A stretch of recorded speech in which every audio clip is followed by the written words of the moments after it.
in terms of the police pension stuff. Stuart just joined us. We were having a discussion around, I think last week it was agreed that people go back to their parties and come back to say whether they're generally content or not for the Minister to lay the rule. I'm presuming, Stuart, you would be happy enough to, given that the Minister's a colleague. Alban had requested further information, which I'm happy enough to get. I just don't want to run this on week after week after week, and I think I've made the point that this is a national agreement. The Federation agreed to it, and the Minister may well go ahead and lay the rule, in which case then we would come to a vote, but I don't really want to have to get to that point today. So I don't know, Stuart, if you have anything to add to it, or whether you simply request the further information that was requested, and we note the Minister's intention to lay the rule, and then we deal with it once he has.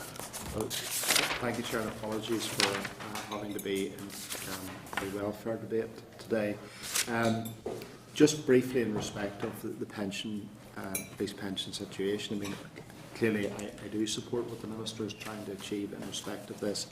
I think we've had sufficient information, and the subject has been broadly debated right across the public sector. But this keeps police terms and conditions pay, with the exception of the additional payments for Northern Ireland, and pensions in line with the rest of the United Kingdom. Yeah. And I'm content to support. Okay. Chair, I don't want to lay the thing on Julie, but I'll go back to the point I made about there is an agreement that police can retire at 55. The official retirement age is 60, but can retire at 55.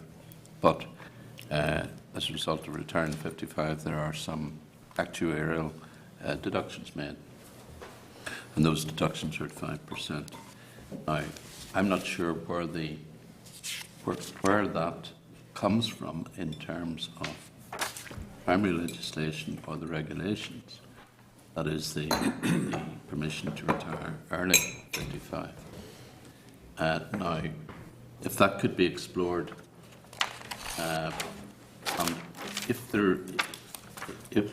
also the whole issue of the actuarial deductions can be explored, can those deductions be varied and built into the legislation? As I understand it, there is a review, and can that review be advanced? In other words, after a year, if the pension scheme is in place, can that review take place, and can those deductions be modified? And the other question is, can those modifications take place now, in advance of the scheme coming into being in April 2015? Those are technical points, Chair, which I'm not in a position to answer, but which I think we should take advice, not necessarily from the department, perhaps from our own research people here in the Assembly. Look, we've noted those issues. We can certainly request that information, but as I have said, it may well be the case the Minister goes ahead and lays it, and it'll come back to the committee and we'll take a decision on it. But I'm happy to facilitate those questions being asked. I think perhaps it would be prudent to just note it at this point. I'm quite sure that the Minister will get a flavour of what the discussion was and the concerns have been there. And as I said, if he goes ahead and tables it well, it'll be a decision that we take once that comes back to the committee. If I can move back to agenda item 4, which is our briefing. I understand we'll have at least an hour before the next set of votes, potentially longer. So we will take that briefing now and see how we get on. So if members recall, in June, the committee had agreed to schedule an oral briefing on the Organised Crime Strategy and Annual Report and Threat Assessment for 14-15. Officials from the Department of Justice, the PSNI, HMRC and the National Crime Agency will attend the meeting today, outline the Organised Crime Strategy 2014 and an assessment of the major threats and emerging issues in the relevant papers. Members will be able to find pages 26 to 101 of their meeting folders. So if members want to flick on that, then we'll invite our guests to the top table.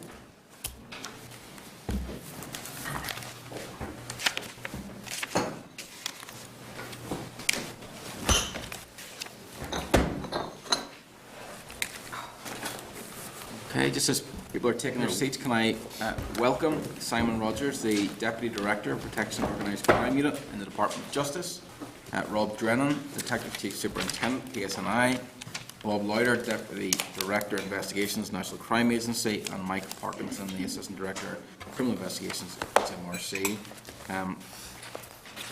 Apologies for keeping you all waiting, gentlemen. You will have understood there is a big piece of legislation going through the chamber, and we may get called out. Hopefully we have a window now of over an hour before the next set of votes, so hopefully we'll make as much progress as possible. So thank you for waiting, and apologies for keeping you waiting. So whenever you're ready, if you want to maybe brief us, and then we'll open it up to questions afterwards. So in your time. Yeah, thank you. If I'd maybe just make a few quick opening remarks on behalf of colleagues here. You should firstly have a written brief in front of you. That document is an attempt to highlight in as concise a manner as possible the main themes being worked on by OCTF partners, whether by the department or indeed law enforcement. In particular, it sets out the scale of the issue and the main threats to our society, bearing in mind the local and international dimensions to organised crime. It then identifies the work we are doing in some of the high-profile areas to address the threats. It also covers some of the positives, whether the significant developments on human trafficking, the report by the Criminal Justice Inspector, and indeed operational successes. We know, of course, that there is always more to be done, and that with pressures on our resources, we need to act smarter than ever. But we need to find more inventive ways to tackle the criminals and to engage the public. We're obviously keen to keep the committee informed of the OCTF's work and on a number of occasions send up various documents, etc. And two of those were included in the pack, which are the threat assessment and the strategy. And we're also keen to involve the committee where possible in events and meetings. For example, your engagement with the Anti-Slavery Commissioner most recently. We're glad to be here today and are happy to answer any questions about organised crime or the task force. Okay, thank you very much. Gentlemen, clearly last week the Assembly had took a vote which would consent to the National Crime Agency operating in Northern Ireland. Can I just first of all ask just how significant that is and how that will help in terms of the tackling organised crime here in Northern Ireland?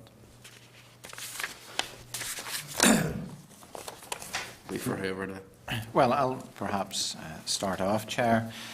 Speaking on behalf of the PSNI, we very much welcome the ability to work more closely with the NCA. We're conscious of the spread of assets that they have, not only throughout the United Kingdom, but also in other territories, and much organised crime has links to other jurisdictions, and being able to work closely with the NCA in relation to these matters will be very beneficial.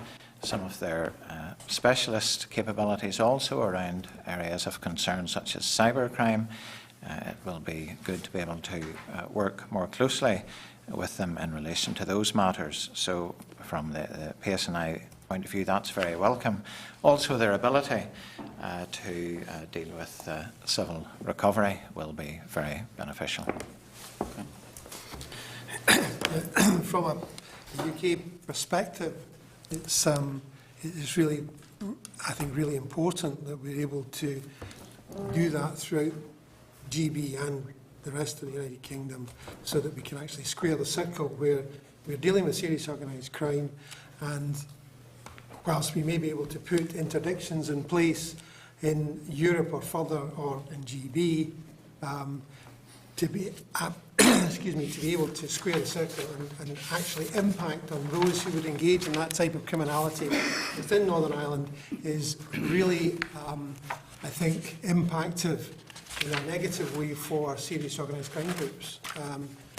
The issue of civil recovery is one that is another. It's a tool in the box, which is a very powerful tool and allows that that nefarious sort of enrichment that they gain through serious organised crime to be tackled.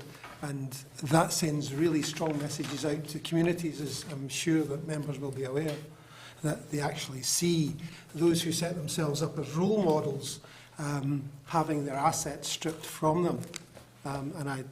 We as an organisation particularly welcome the opportunity to contribute more fully to the work that's being progressed by PSNI and indeed the OCTF. I think that the ability to seize assets is one which is really significant. Yeah. And obviously there's been quite a bit of media coverage in the last few days around environmental crime and people making huge amounts of money from activities associated with it. If the ability is there to seize assets from criminals involved in that type of criminal activity, will that money then be filtered back into environmental projects, or where will that money go to? The money, that's an ongoing debate between Northern Ireland. It's a policy matter about how the distribution of funds. I know that the Minister has had exchanges of correspondence with the Home Secretary about making sure that he gets as much of that back as he can. But again, we will see it. And one of the other things about it is that where organised crime groups or individual organised criminals seek to invest overseas, with the activity now ongoing, repairs a challenge to that civil recovery process that allows those who would invest to have their assets taken, whether those are in Europe or the wider international community, and in fact, within Ireland itself. Okay.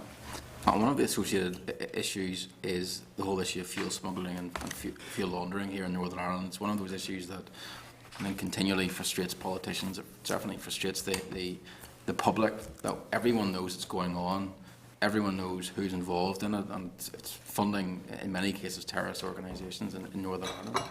But one of the frustrations is, even though we know, and figures fairly recently said that there was in the region of £80 million worth of uncollected revenue in terms of some of this fuel, and that 13% of the market share is illegal fuel compared to only 2% in Great Britain. Can I ask, what has been the obstacles in place that has prevented getting people who are involved in fuel smuggling or fuel laundering, getting them prosecuted and put behind bars? I'm not sure. There's various obstacles, obviously. I mean, HMRC takes fuel fraud very seriously, and we fight it on several fronts via civil or criminal sanctions. The difficulty in a lot of the laundering plants that you may well have seen in the press that have been dismantled by HMRC, there's no actual individuals attached to the laundering plant at the time that we actually go in and dismantle that laundering plant, which makes the actual ultimate prosecution of individuals for these particular criminal activities very difficult. We do, and we are taking steps to fight this. We now use our scenes of crime individuals with the assistance of the PSNI to try to locate individuals that have been connected with the laundering plants. But again, that's a process, and we then find that there may well be arrest or prosecution sometime afterwards. Again, if we're not getting to the top people, because we're getting normally the people that are running the plant, it's very difficult to get the hands on the assets. And the now introduction of the NCA, we hope, will assist in enabling assets for people who we can't attach directly to the laundering plant to face some kind of penalties via confiscation of their assets. I mean, the information that we have in front of us, there's been 109 illicit plants uncovered in the last 4 years, but only 28 people have been convicted of related offences, and even fewer, only around 8 have been given custodial sentences. Surely you couldn't be happy with that outcome, given the scale of the activity that's going on? 2 points I'd make. One is, obviously, sentencing. Yes, we're obviously not particularly happy that we've not had a custodial sentence in that time, but obviously sentencing is a matter for the judiciary. We can't influence the level of sentence given by the courts. Equally, we currently have around 43 individuals who are sitting with Public Prosecution Service awaiting a decision on charge. So whilst at the moment there's been 28 over the past 4 years, there's currently 43 sitting with the Public Prosecution Service awaiting for a charging decision. And that's a culmination of work that's undergone over several of the years. And as I mentioned earlier, that it's not always at the point that we dismantle a laundry plant that we can actually associate an individual with that plant. It may be something that comes about after we've got the forensic work back, and we can then manage to get one of the individuals into the prosecution chain. If I can just touch on 2 other issues before I open it up to other members. One of the big difficulties that we're facing in Northern Ireland is that of counterfeit tobacco products. It's a huge share of the market is illegal tobacco that's not paying any duty. There are proposals at a national level, and I know that in Northern Ireland we're also considering moving towards standardised packaging. And I know that law enforcement agencies in the past have certainly said that they're concerned about that because they believe it'll make it much easier for those who are making counterfeit tobacco products to do so in an environment where we have standardised packaging. Would that still be your view, and how concerned are you with any prospective changes in terms of introducing standardised packaging in the UK market? And have you had any discussions with either central government or locally with the devolved government about those concerns? I think that's a matter that's been subject to ongoing discussions. I mean, obviously, HMRC again has the duty of dealing with the counterfeit tobacco and smuggled cigarettes, and a lot of the packaging that we're getting is easily identified by the packaging that it comes in, because it will be a brand that's not particularly sold in the shops. Yep. And obviously once we get to plain packaging, that's going to make that all the more difficult. We obviously, when we get the opportunity, we'll go out to various businesses, shops, to do a blitz of shops and businesses that are selling what we believe to be counterfeit cigarettes, and they're normally hidden away or behind the counters where they're not in normal visible view. Of course, from April, I think it's this year or next year, all cigarettes are going to be hidden away, which again is going to make it all the more difficult for us to locate the types of cigarettes.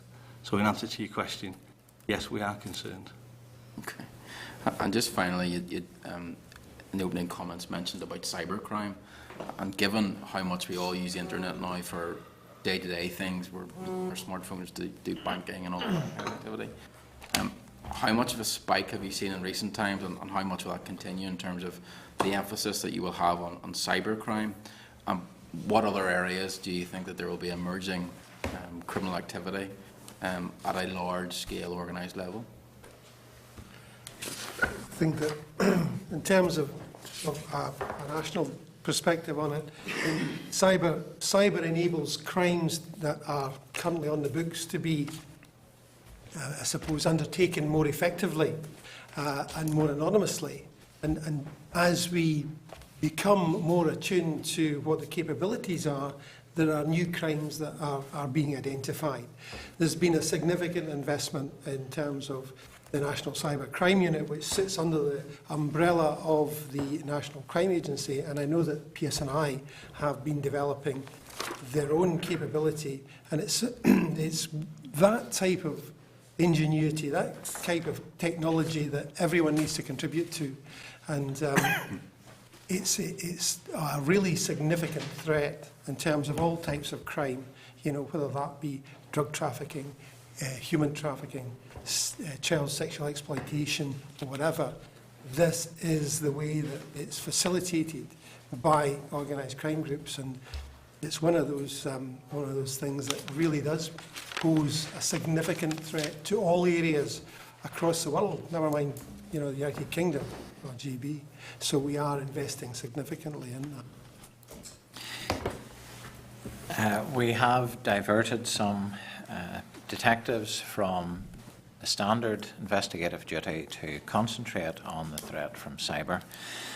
And we are hopeful of increased investment in relation to training those officers in the latest techniques and to the hardware and software that is required for their task. part of our understanding is based on getting people to report cyber offences to us and to share information. Sometimes we believe that people may have been have felt there was no point in coming forward in relation to perhaps malware on their computer. It may have been that sometimes businesses found it difficult, or perhaps were hesitant about sharing information about some form of financial compromise. To this end, PSNI has developed an online cyber reporting portal so that businesses, and specifically for this portal, can report cyber crimes to the PSNI's website. Those cases are then reviewed by the cyber crime unit that we have. At the moment, we're getting about one report daily through that portal, and there certainly are spikes in activity within that, and on occasions we're seeing reports of tens of thousands of pounds in one day of loss to business through cybercrime, so it is an area of concern. I would also mention, Chair, that we launched on the 19th of January the Northern Ireland node of the National Computer Information Sharing Platform, CISP, CISP. That's an online platform that allows both industry and government to share cyber threat and vulnerability information. So if a business identifies that someone has been attempting to gain access to sensitive information on their systems by a particular methodology, they can share that in this forum. Other businesses or government or law enforcement may then come on and add extra information, put a warning out, so that if Business A has had these problems, other businesses can very quickly be alerted to what's happening. Okay, thank you. Sammy? Thank you, Chair, and thank you for your presentation and so far. I certainly wish you well in your endeavours. I suppose if you went out into local communities and you'd asked them how many of these organised crime gangs do you think exist in Northern Ireland? I mean, I'm sure people would be shocked. The PSNI Centre could be 140 to 160. I spoke to a senior PSNI officer last week before the debate, and he told me it was widespread across Belfast and right across Northern Ireland. Are there pockets, or there areas where it's much more concentrated across Northern Ireland? I would say it is across Northern Ireland. It will tend to concentrate most heavily where the population is greatest. So whilst I don't have a breakdown to hand, I suspect we'd have quite a concentration in the greater Belfast area. But I think what I would emphasise in dealing with these organised crime groups is that many of them are not restricted to Northern Ireland, and they will have members of their groups who may be in GB, who may be in the Republic, who may be on continental Europe. So by their very nature, they are often widespread, and many of them will not be restricted to one part of Northern Ireland, nor to Northern Ireland itself, but will have links outside of the province. And would there be networks between many of those groups and exchange between those groups? I think you talked here about sharing ideas and sharing expertise in that as well. Yes, I would say a number of them do not have a fixed membership, but rather there may be a group of 4 or 5 individuals who will come together for profit to make money out of human misery in whatever particular aspect they're dealing, whether that be drugs or human trafficking. They'll have a partnership, they may fall out, they may finish that endeavour and split up and link up with someone else. So there are lots of links between them, and someone may begin in one organised crime group and subsequently move to another. And you also mentioned about some of these people, or some of these gangs would have people, say, in Great Britain or whatever. At a local level, again, the PSNI told me that international gangs, and they mentioned Russians in particular. Could you maybe just give us a snapshot of the sort of international gangs that operate here? There certainly are a number of foreign nationals who are arrested in connection with our inquiries into organised crime groups. and they come from a range of other countries across the EU and other European states, and indeed from the Far East. So I couldn't readily divide it down into numbers from particular nations, but both European groups and groups from Asia are represented.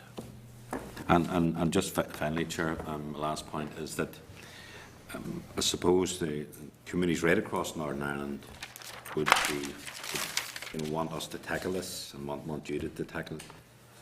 How can we encourage more people to help you in terms of, now a lot of this stuff is undercover stuff, it's silent stuff, people don't know what's going on, particularly some of the cyber stuff, but are we doing enough to raise awareness of what's happening in Northern Ireland, and can we do more? I think that is one of the areas that as an OCTF collective we're trying to raise profile. It can be difficult to get airtime for some of the messages, and we've done quite a lot of research into what the messages are that we should use in terms of money not going to the revenue isn't the best message, but the fact your car might break down on the way home if you put illicit fuel in it is a better message to get out there. And also the link between one crime type and another. So someone who might be involved in intellectual property crime is likely to be involved in some other form of crime, whether it's drugs, etc. So the profit they make from one could be supplying the drugs on the streets. So we're trying to get those messages out. We do a lot of work with business and others to get messages to them, saying cyber. We try to get the message out to the community about reporting these crimes as well, but there's a lot of messages being put out there by different organisations, so it is a constant effort to keep the notice up. Thanks so much. Thank you, Chair. Alban? Thank you very much, Chair, and thank you, gentlemen, for your presentation. Of course, there were concerns about the NCA, and my own party had concerns about NCA becoming operational in Northern Ireland in relation to devolved matters. One of the issues was the running of agents, and there have been arrangements brought in which would control the running of agents. Would you like to comment on that? Perhaps Mr. Lauder would like to comment on that. And I think, as far as deployment of covert human intelligence sources is concerned, then, we realise the sensitivities that exist here. We're primarily, engaged in trying to get the most effective means of combating serious organised crime. If there was an opportunity to use that facility, that intelligence gathering facility, quite clearly the environment within Northern Ireland is such that it would be operationally foolish to deploy without full consultation and agreement with PSNI colleagues that was a manageable and appropriate means of doing something. And we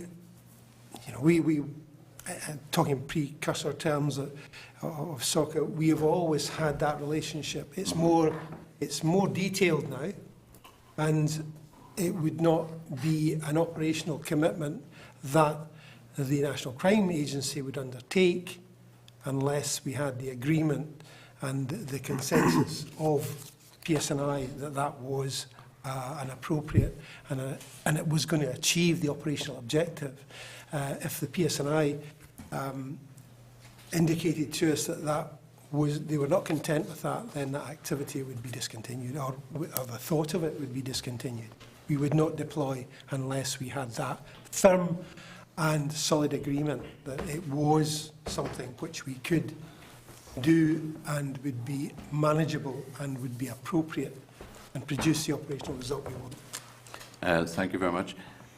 Just one other issue in relation to the non-devolved aspect, fuel laundering, fuel smuggling, cigarette smuggling.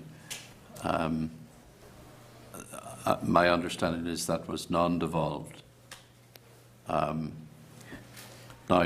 what added value is there in terms of the wider operational effectiveness of the NCA in relation to that particular aspect of criminality, which is something which obviously the public in Northern Ireland are particularly interested in, because it is it's had such a dreadful impact on legitimate businesses right across Northern Ireland. What added value is there in relation to the new arrangements and the full operational capacity of the NCA in relation to that type of crime? Well, it obviously provides the additional resource and additional capabilities in order that if there's any particular issues that HMRC, for whatever reason, are unable to take forward for criminal purposes, but we're aware of the individuals that are involved in fuel laundering, those type of cases can be referred across to the NCA. In fact, the NCA currently have various civil recovery cases that have been referred from HMRC, which they're already looking at on the civil basis. And that civil recovery can take place effectively now? Yeah. Just in relation to fuel laundering in particular, I note that a new marker is coming into effect sometime this year. I think it's April. That's right, yeah. This year.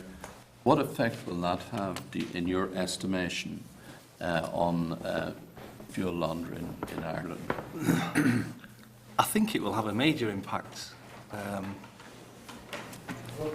We don't claim that it's a complete silver bullet and it will all go away, but we believe it will have a significant impact on fuel launderers. Such is the belief within HMRC and Revenue Commissioners in Ireland, because it's a joint venture with those, that we believe it's very difficult and not commercially viable to actually launder or to try to launder that fuel to take the markers out of it. And therefore, you know, the actual obtaining of rebated fuels to then launder that, to then make it for use on the roads, is going to be limited significantly. Now, that's not to say that it will stop it completely, because there's obviously the potential for fuel smuggling, straight misuse, that people will just run a car on red or green diesel, and the red and green will stay within the rebated fuel as well as this new marker. So, but I believe it will have a significant impact on people that historically have set up the laundering plants, and that's always part of the difficulty, to refer back to one of the original questions. Part of the difficulty and almost a frustration is the ease with which the criminals, if we dismantle a laundering plant, can actually set up another laundering plant with very little initial cost.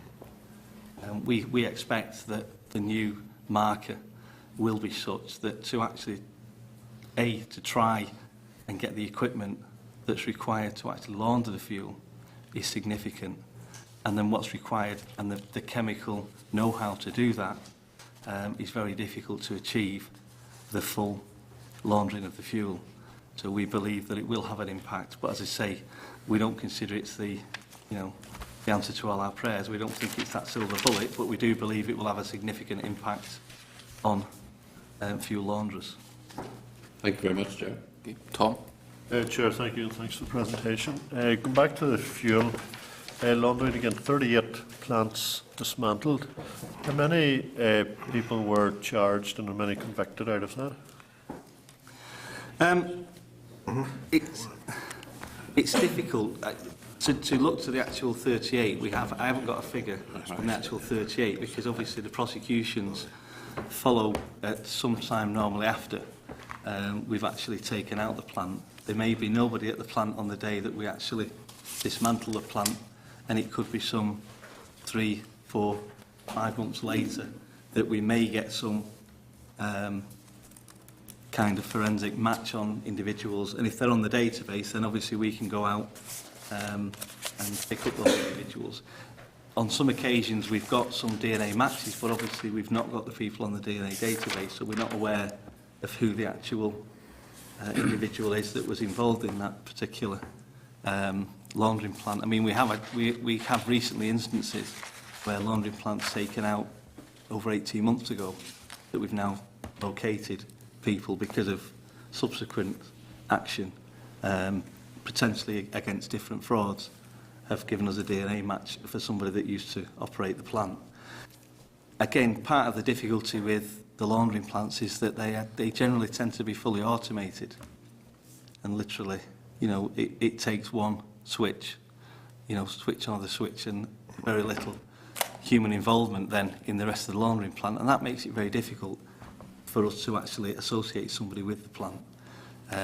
It's not something, we're not complacent with that. We're always looking at ways to try and achieve and get the individuals concerned and bring them to justice. But, you know, as I said earlier, we currently have several cases sat within court, and we've got over 40 cases sitting with the PPS awaiting a charging decision that are fuel-related convictions. Are those all to do with fuel laundering? Not necessarily, no, because it may just be transport of fuel that we've caught them with. It could be pure fuel smuggling, but the majority tend to be involved in laundering plants. Okay. And sorry, that number that you mentioned, what was that number again for sitting waiting to go through? Sitting with the PPS, we've got 43 individuals. Okay. It only relates to about 16 cases, but it actually attaches 43 individuals. Okay. What link is there between those who launder the fuel and the retail distributors who sell it? Is there any link, or have you any involvement with those retail fuel stations? You tend to find that the retail stations are owned by people, and then they put somebody within the operation, if you like, a patsy, who will run the station for the owner of the plant or the owner of the petrol station. To actually associate that individual with any laundered fuel that's found in the petrol station is again very difficult, because obviously the blame then lies with the individual. Depending on the amount involved, our road fuel testing unit will generally go out to petrol stations, test the fuel. If it's found to be sort of laundered fuel, then obviously it's seized, depending on what's involved and how much is involved, because a lot of these petrol stations now keep a minimum of a couple of thousand litres on each occasion at the petrol station. So essentially the actual seizures made at petrol stations don't tend to be large amounts of laundered fuel, and we generally have a sort of, if you like, a 3 hits and you're out. So the individual can effectively get 2 warnings, and on the third one he's normally removed, and another individual comes in and takes over the petrol station, and then effectively that starts again. You know, and again, why 2 warnings and you're out? Surely if they're selling illegal fuel, why is there a warning? It's not a straight, again, you're right, why is that? Because, you know, the individual owner will turn around and say, well, he wasn't aware that he was selling laundered fuel. He will claim that that was, you know, delivered by a tanker that was probably with the normal display on the tanker, that it's come from a legitimate If customs stop a motorist with illegal fuel in their vehicle, what do they do? It depends. Again, every case is dealt with on its own, but the ultimate sanction is that we would seize the vehicle, and there would then be restoration costs if they want to get the vehicle back, and that's generally based on. But no such implementation against those that are selling the fuel.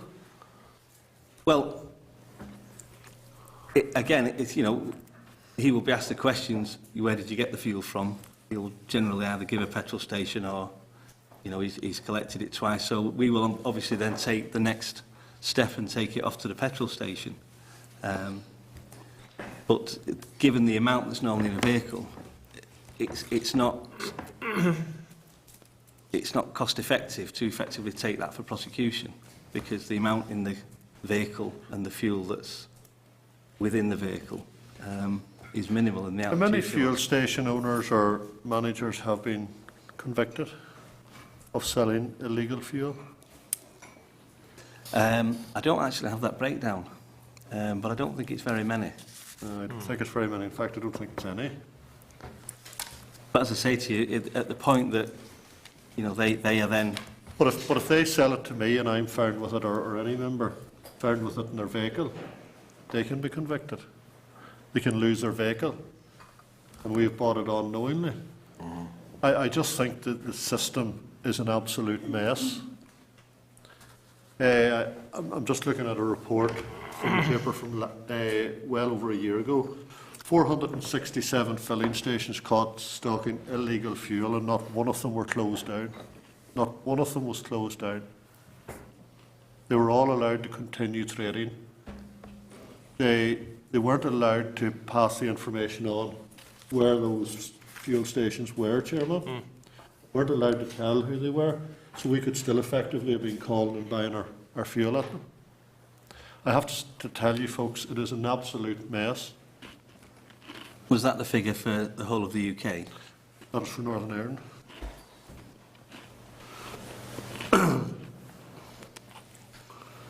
I think the figure for Northern Ireland was actually 297. Almost 500 filling stations, 467, were caught stocking illegal fuel in a 4-year period, the most recent 4-year period. So, no matter how you look at it, it's 130 or 140 a year. And not one of them closed down. Chair, I have to say, I just can't figure out how that sort of process is allowed to continue, but thanks anyway. Patsy. Thanks very much, Chair. Thanks very much indeed. And just following through on another aspect of the diesel laundering, I don't know whether you picked up on it, but there was an article in the Sunday Independent, that is the Independent produced in Dublin, by Jim Cusack recently, and it referred to the residue that's left after the diesel laundering and dumped, and how it's poisoning really the waterways.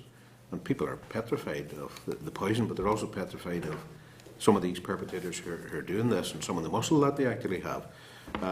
So what I'm trying to establish is what's the link up between yourselves and say the likes of the Northern Ireland Environment Agency, and then because this referred to in this specific in South Armagh and County Louth, how do you work then with the authorities and the rest of the island to make sure that there's a coordinate? Obviously the recent cigarette hit was a lot of coordination there, but specifically on the environmental stuff, having read that article, I was very, very concerned because some of these waterways are actually feeding into the public water system, and parents and young mums and the likes were very concerned about that.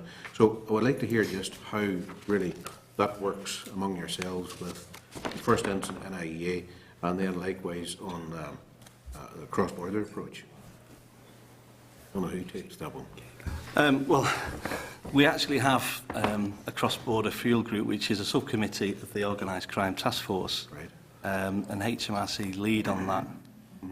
And that's a normal meeting that's held with the law enforcement agencies from Northern Ireland as well as Republic of Ireland, which assists in sort of looking at strategy, looking at opportunities of working together, current trends, you know, what particular problem areas are and the like, and that involves the Environment Agency, Right.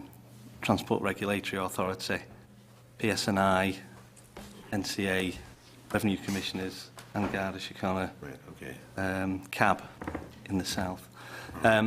So we do have that sort of ongoing meeting. Now, obviously, turning to the issues with regard to contamination of the water, I mean, without doubt, it's a concern for everybody. We recognise that. We work closely with the Environment Agency. When we do a laundering plant, they will normally assist us to remove any waste from any particular site. We're not aware of any laundering plants that we've dismantled over the past 18 months that have been close to or involved any wastes that appear to be going into the river, into any kind of rivers. Now, that's not to say it isn't, because we're obviously aware that a lot of people are removing the containers full of the waste and dumping them in sort of certain areas. Yeah, they won't dump it right beside where they're processing. Indeed, and again, that's a difficulty, because these people don't have any consideration for the environment as well as the criminality that they're doing. But obviously, that's a matter really that we need to involve the Environment Agency with. They've got the responsibility for any kind of wastage that's away from a laundering plant. The Environment Agency will deal with that. Okay, thanks for that. Now, then, coming along to, and I was just doing a wee bit of research there before you, the National Fraud Intelligence Bureau, is that part of your operation, is it? Or I'll explain to you where I'm going here. And the, just over the last week, I had 2 reports of what I suppose you would refer to as computer software service fraud. And you sort of be saying, but I looked up there, that apparently the reported loss of this in from the last 6 months of last year was roughly £680,000 to a customer. And this may well be the stuff that you're referring to that's been reported to yourself. And some victims losing up to 6,000 quid. Now, apparently the way these guys operate, from one of the fellows who rang me about it, is they ring up and they identify themselves as, we're Microsoft, we've identified a problem in your computer, and then they take over control of your computer remotely.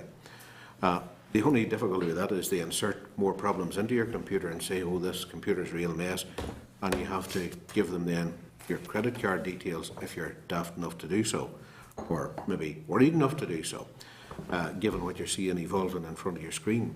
And I think the usual loss is about 200 or 300 quid, but then depending on how much they mix up your computer, they could ask for more information and maybe more payment, and maybe clean out your credit card or whatever it might be. But one of the fellows who rang me was that these guys, this fellow is a computer buff himself, and they rang his company that he works for, so they're fit to talk the guy through and lead him a merry dance at the other end. But what he was telling me was he's saying this is happening in Northern Ireland very repeatedly over this last wee while. Now, for some people, 200 quid mightn't mean a lot, but for an awful lot of people who are just trying to get on with their computer, it's quite a bit. And it's even more so if they clean you out with a few thousand. So is that's maybe a long way of me explaining the scene for you there, Mr. Drennan. Is that the sort of thing that has been referred to, this software scam that's going on at the moment? Or are you aware of it happening? I wouldn't say just, I mean, the reference to software is one particular methodology to come in by, but we talk about phishing attacks where people ring up and have some sort of story, whether they claim to represent a banking institution or whatever, to try and get the details of the person's account that they can access. And sometimes even hurried businessmen, you know, in the middle of activity, have inadvertently given it out, and then afterwards they've thought, I should have checked. They've gone back to check and it wasn't their bank. So whether using the software story that you describe or others, it is common. The figure you talk about of a couple of £100, certainly that has, those sorts of sums have often arisen where people have been able to insert some kind of malware on the computer that may lock the computer out, and demand appears on the screen, sometimes, you know, asking them to pay this certain amount to unlock it and gain access to it. Of even greater concern, there have been cases of what we call an account takeover, where the person has been able to take control of the bank account, and in those cases losses can run over £100,000. And this is fairly recently, is it? Yes. Here. Could you just, while we're here, because it's important, what advice would you give to people then in those instances where they see this happening, or what are the telltale signs you want to watch out for, aside from the obvious? Well, to be extremely cautious, and just as you wouldn't give someone on the street your PIN and your personal details, so just because they're online and they send through an email claiming to be from an institution, they should always go back to their financial institution and to carry out checks as to where this is coming from. But the banks do attempt to educate their clients as well, not to give information like this out, that they will never ring them up over the telephone and ask them to disclose passwords, etc., over the telephone. Businesses should also be careful for slight changes in email addresses. There's another kind of scam that runs called man-in-the-middle attacks, where emails will be compromised, and there are business A and business B, and they believe they're corresponding with each other, but in fact it's going through someone in the middle who may have taken the email address and changed one letter. Yes. But it looks as if Coming from the- casually you're emailing the same person, but actually you're emailing someone else who will arrange then for the amount to be paid for the supply of whatever sort of resources you use for your business. Payment will go into their account and be hived off, and that's causing loss as well. So to take care that the person they are corresponding with is genuinely from a bank or genuinely a supplier to their business. Okay, thanks very much for that. Thank you, Chair. Okay, thanks, Nancy. Edwin? Thank you, Chairman. What's the rate of illicit fuel in the GB? The percentage of the 2%. 2%. And cigarettes around 13%? Mm-hmm. Yeah. And in Northern Ireland, the rate is for illicit fuel? Illicit fuel, it's normally around 13%. Yeah. Cigarettes, 17%? I think, yeah, it's 15 to 17, yeah. And rolled tobacco, 59%? Sorry? Rolled tobacco, around 59%? I don't think it's that high. The difference, because I think Some it's, time back it was that high. Are you happy that you're overseeing the crime capital of the UK? well, obviously not, no. I mean, we're certainly not taking it that being complacent about this. We understand that, you know, we have different issues compared to sometimes on the GB mainland, because obviously we've got the border issues with the Republic of Ireland and the opportunities to move tobacco coming in via Dublin across the border. So we have some different issues. We are the only land border following with the UK, so it does bring additional areas for us to look at. But no, I mean, we're certainly not happy about that, and we're certainly doing all we can to prevent it. And given the problems of organised crime are much greater here, does that not mean there's a greater resource applied for resolving it? Because, you know, quite frankly, if you were in the private sector and a business was losing £80 million of custom and trade through illegal activity, and you had put someone in charge of actually resolving that issue, you wouldn't last. Wouldn't be acceptable. And it's not acceptable to the Northern Ireland public that this sort of money's been lost. 80 million on the fuel. I think it's something similar in cigarettes. Is it any we fully wonder? expect that figure will drop significantly once the new marker comes Fuel in. marker? Yeah. It's only been sitting this last 3 or 4 years waiting for a fuel marker instead of actually pursuing the people who are engaged in illegal activity. Because, you know, the fact of life is, Chairman, that if this fuel marker is as efficient as you're suggesting it might be, these criminals will move to something else and target somebody else. So we've been sitting the last 3 or 4 years waiting for a fuel marker to come forward. Meanwhile, these guys have been making large amounts of money and nobody's been brought before the courts for it. It's just not acceptable. Well, I mean, I would disagree slightly because, you know, it's never enough. We accept that, it's never enough, but we have made great strides with the numbers of people that are now being brought forward for prosecution. And ultimately, fuel fraud, albeit it's criminal activity, but there has to be a market for the fuel fraud.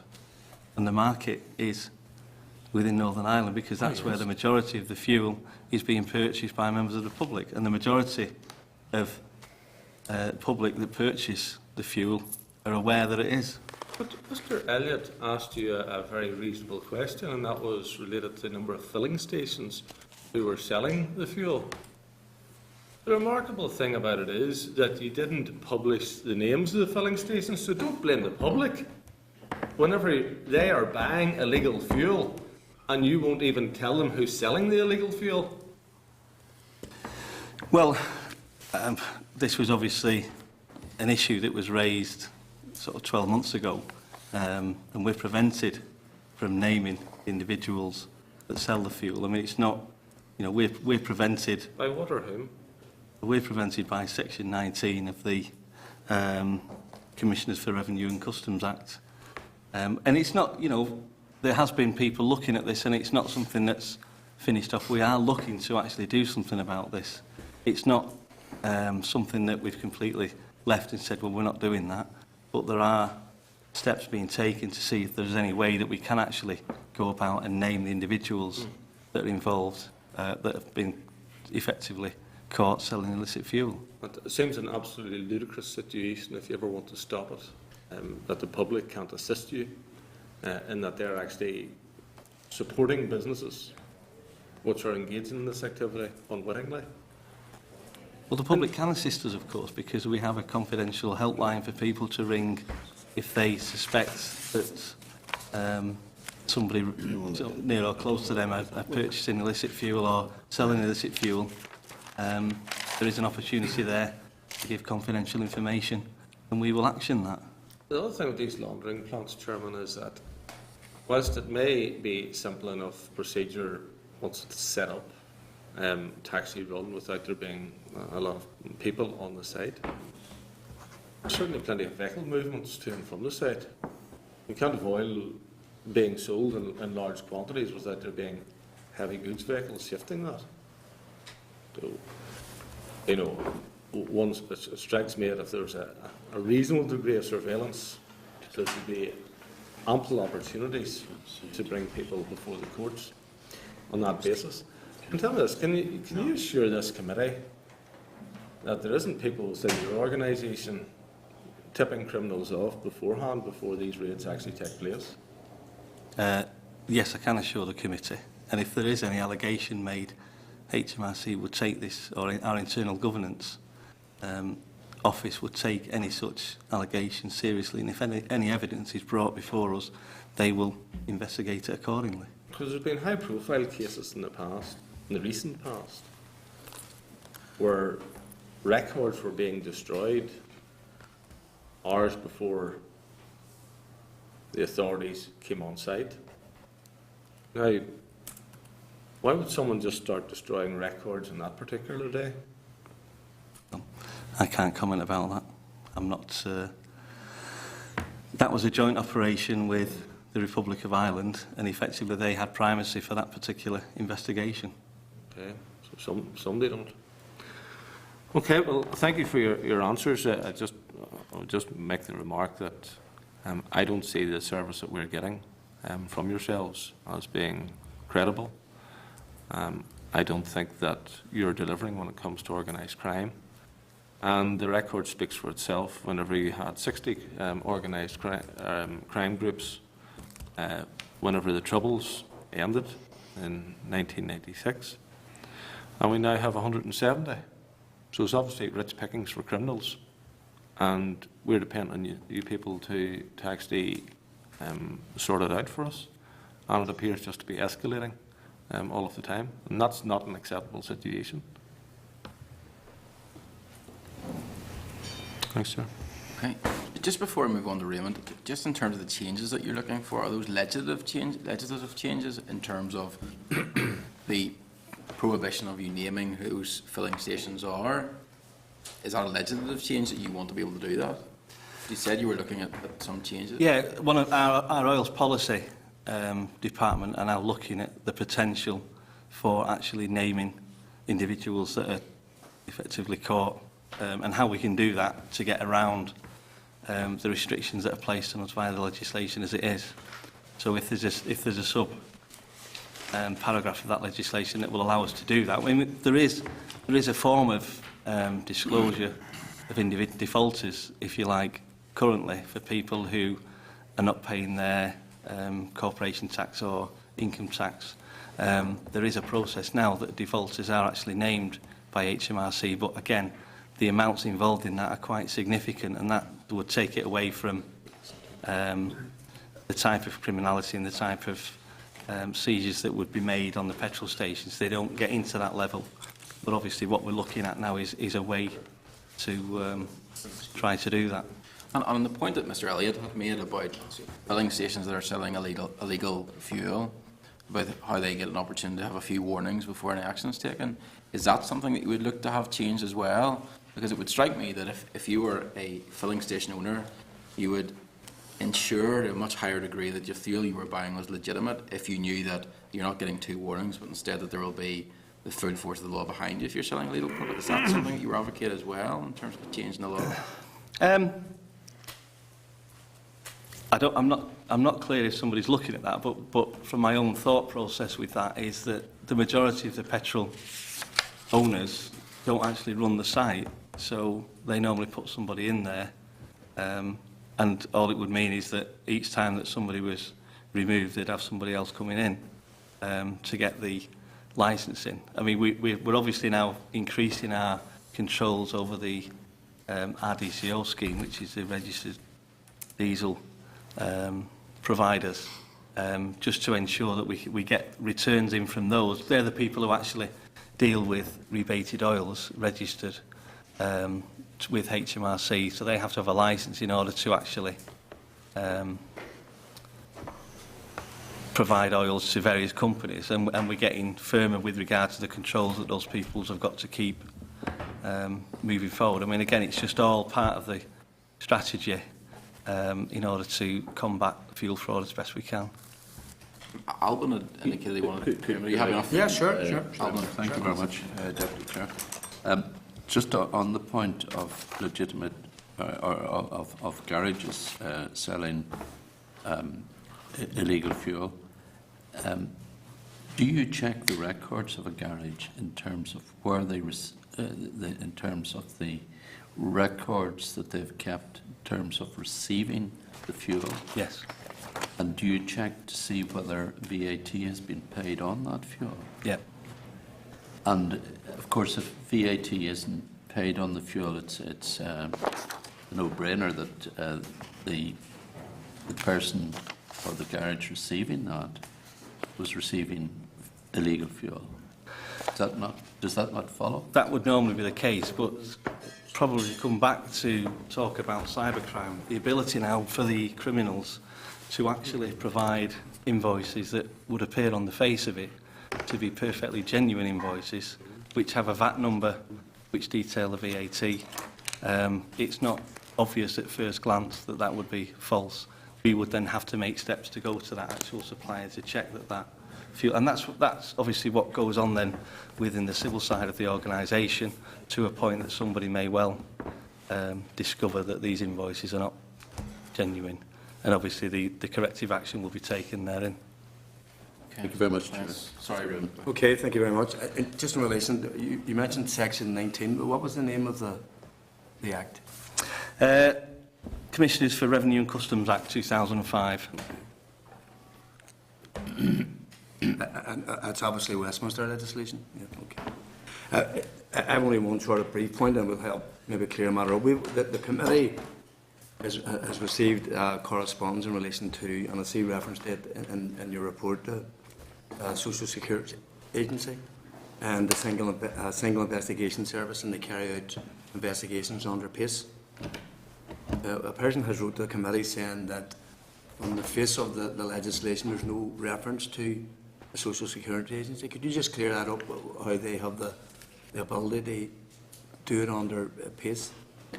Or come back, and you can't do it today. I mean, just it's bunching between this committee and the DSD committee, so maybe an appropriate opportunity they take the point and try and I'll take eliminate that the answer. away and write to... That's grand. Thank you very much. Thank you. Okay, thank you very much. Gentlemen, thank you for your time, and again, apologies for keeping you waiting, but appreciate it. Okay, thank you. Thank you. Okay.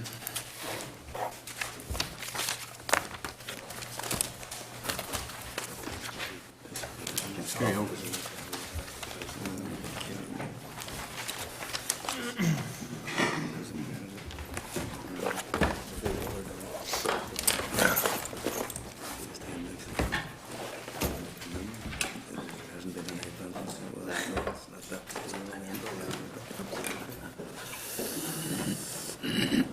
Okay, members, then we'll move on to agenda items 5, 6 and 7, which is the Justice Bill and oral evidence from the Department.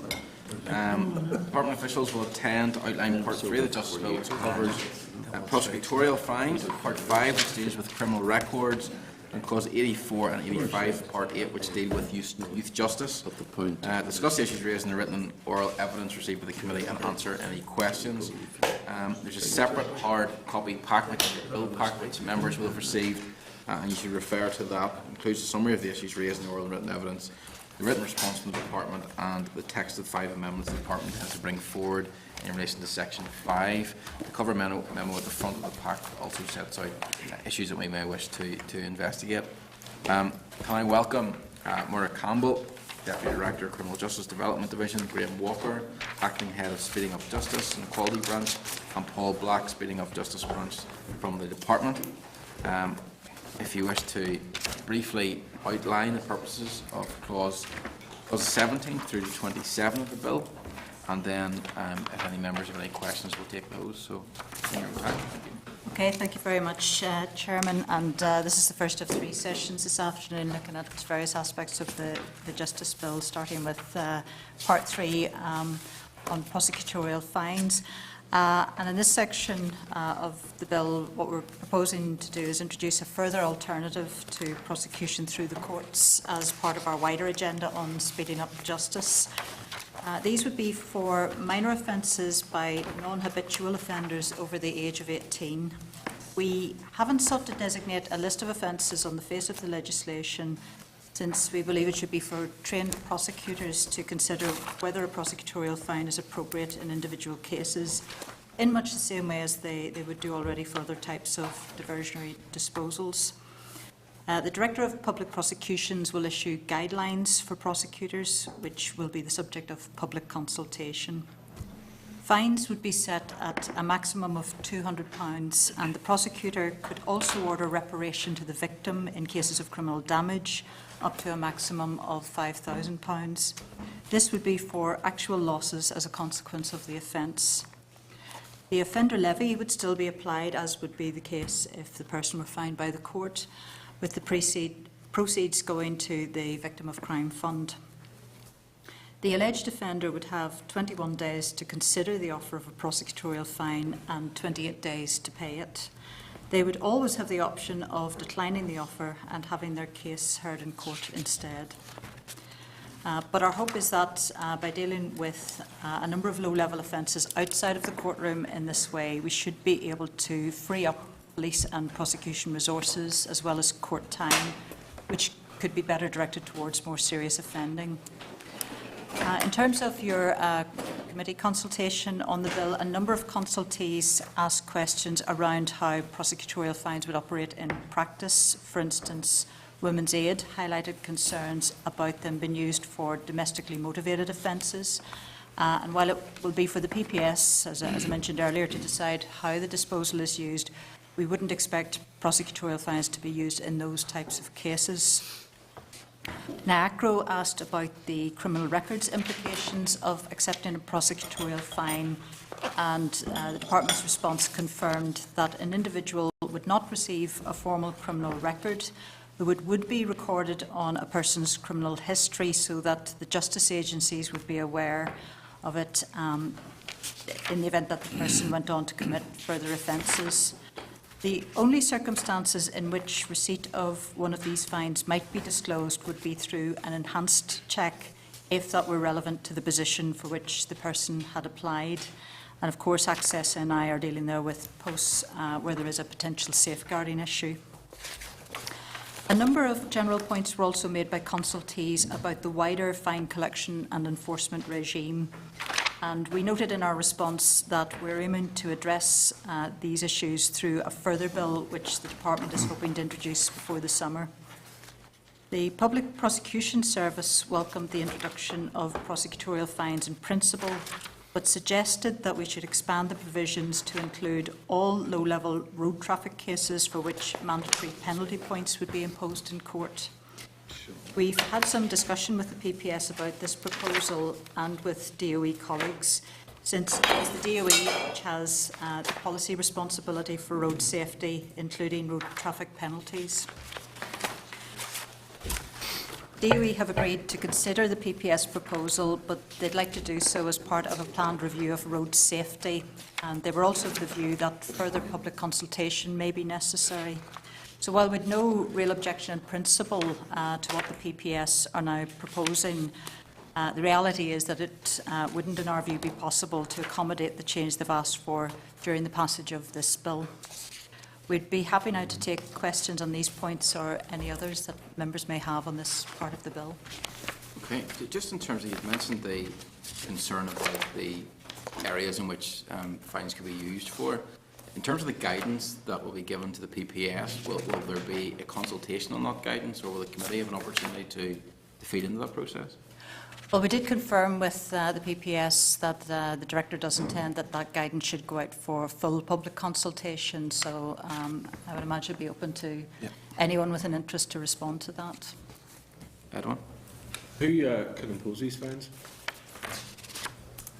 The intention is that the fines would be imposed by the Public Prosecution Service. At the moment, these would be for the sorts of offences where a fine would be ordered in court. So the idea is for the prosecutor to be able to make that decision as opposed to the case having to proceed to court. Or can a police officer make it? Not for this type of disposal, no. At the moment, the police can issue fixed penalties, but those would be of a lower order, and they would be restricted to penalties of, I think it's £40 or £80 for a fairly tightly prescribed range of offences. Yeah. Essentially what I'm thinking of is for offences against medical staff. There's a massive problem out there, ambulance personnel, nurses and other frontline staff in hospitals, security staff, death of individuals. And it's generally from people who have taken too much to drink, taken drugs, combination of it, and their behaviour is totally unacceptable. But the hassle of actually taking them to court is too much for the individuals to be involved in. And as things stand, it doesn't work. You can't introduce zero tolerance because it doesn't work. Is there a mechanism where we could introduce something supportive for those workers? Because I had previously raised the issue with Minister Ford.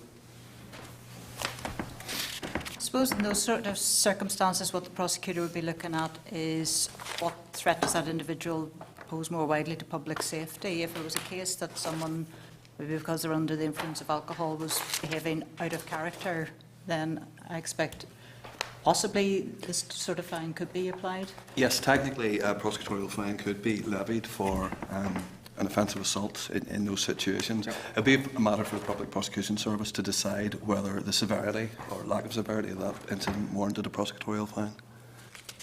It would also provide the provision for making restitution for criminal damage if that was also an issue. So, as it stands, does this bill permit that to happen? This bill doesn't sort of prescribe which offences would or wouldn't be within scope, because we felt it was better to put that in the hands of the Director of Public Prosecutions. As the bill stands, yes, a prosecutorial fine could be issued for the kind of situation you're describing. Okay, that's fine. Get a closer look at it. Thank you. Sorry, thank you, Chair. Just another question. In terms of the, I noted that the Public Prosecution Service says that these should be treated the same as a caution. You're saying they're not going to be treated the same as a caution? I suppose the main difference would be a caution would attract a criminal record. So, but you're saying it's not attracting a criminal record? It's not attracting a criminal record on the basis that prosecutorial fine wouldn't require an admission of guilt. And in terms of the working definition of a criminal record, based on the recommendation of Sunita Mason, who undertook a review of the criminal records regime, she had recommended that a criminal record should be anything for which there had been a conviction or an admission of guilt. This sort of disposal is probably more comparable to a police-issued fixed penalty, which again doesn't attract a criminal record, so we felt it probably shouldn't. But in terms of, say if someone's asked a question in terms of employment, have you been convicted of a crime? In this instance, they could say no. Yeah. They could say no and it wouldn't be okay. That's right. And in terms, say even in terms of travel visa, It shouldn't have any implications. it shouldn't have any implication. So it not be recorded. No, see, a person might say, I can understand the enhanced search, like in some instances it may be necessary, but say, particularly somebody travelling to the United States, it's on the form, have you ever been convicted of a criminal offence? And An individual wouldn't be required to disclose that. We differentiate between a person's criminal record, which is the information that could be disclosed potentially in various circumstances.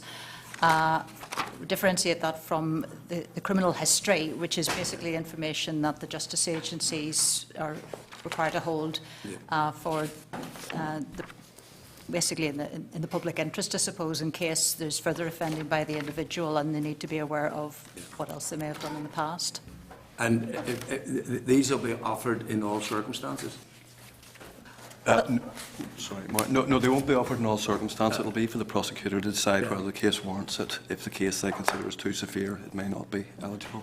So they will be deciding that on a case-by-case basis. No, maybe misworded. I would say two people done with the same thing on the same day. Will both of them be offered? Is there any room, say, for a particular part of the jurisdiction they do it different, say, from the prosecutor's office? There shouldn't be a distinction on the basis of the jurisdiction. There could be a distinction on the individual's criminal history. So although the offences might be identical on the face of it, if one of the individuals had a criminal history, they may well be considered not to be a suitable candidate.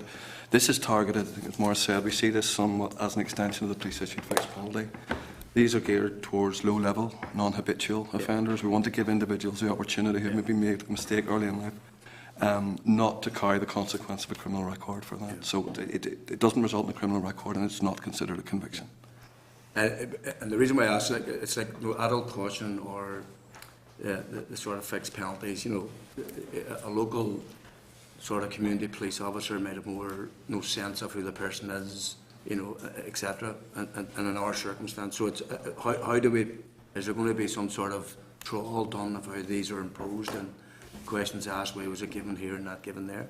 Oh, certainly. I mean, as Maurice said, the director is going to publicly consult on the guidance, and that guidance will include the sorts of cases that they anticipate this will be used for, and also the sort of cases it shouldn't be, like, for example, domestic violence. It wouldn't consider it to be appropriate in those circumstances. And I notice when it says the guidance is for internal use, the final guidance won't be published, it'll just be... Well, that would be a matter for the Public Prosecution Service. I'm not sure what their policy is on disclosing. There are obviously some internal guidance that they wouldn't want to disclose. Whether that applies to prosecutorial fine, I'm not sure.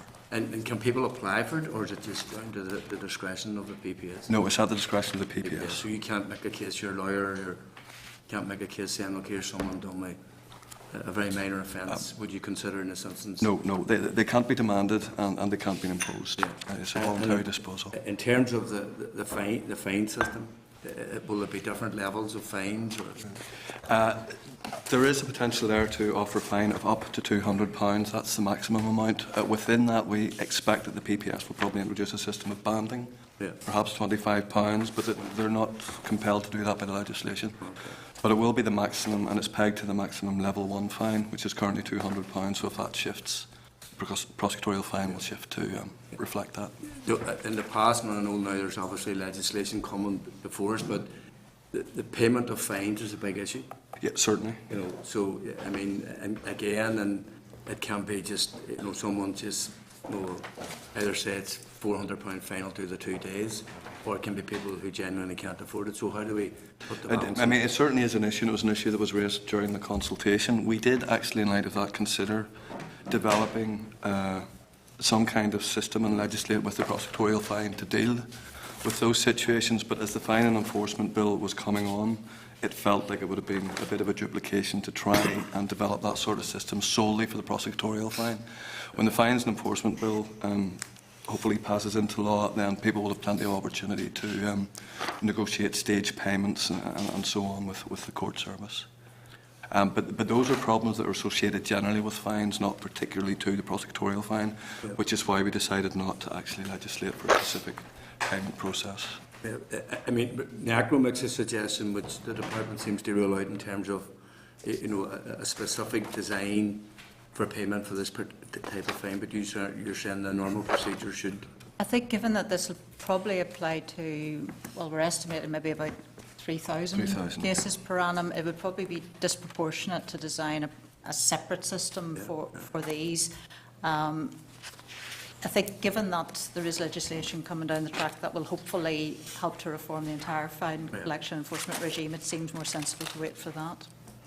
Thank you, Chair. Just in terms of the discretion of the PPS, is there a limit on how many times a single individual could be dealt with in this way? There isn't a limit defined in the legislation, but it's very much intended as first-time non-habitual offenders. So we would anticipate that the guidance would provide the circumstances. That a prosecutorial fine would maybe only be given once in certain circumstances. It's certainly not a disposal we would expect to see to be used repeatedly, because clearly if someone's initially given the offer and accepted prosecutorial fine, they are given that opportunity to avoid the criminal record. If they then subsequently offend, PPS would, I think, take the view that, well, no, they have been given that opportunity. But there are no hard and fast rules in that, and as with the police-issued fixed penalty, which generally we anticipate is only issued 1 or 2 times, it can vary depending on the situation, because a police officer or a prosecutor might think that the circumstances in individual cases warranted that. So we didn't want to be too restrictive, but we certainly don't anticipate that these should be used repeatedly. I think it may depend on whether further offences were of a similar nature to the original offence, if it was a completely different type of offence. And some of these should be, you know, they should be quite low level. So, you know, if you've got a prosecutorial fine next week for not having a fishing licence, but in a couple of months' time, your case was in front of a prosecutor because you had effective windshield wipers. If the two things were completely unrelated, it might be possible to get a further prosecutorial fine in that instance. It might be helpful to say that the guidance for the police-issued fixed penalty, which is how we see this prosecutorial fine reflecting, the guidance provides that an individual shouldn't be given a police-issued fixed penalty more than once in a 2-year period. And in cases specific like shoplifting, the guidance provides that they can only be given once. No one can ever get a second fixed penalty for shoplifting.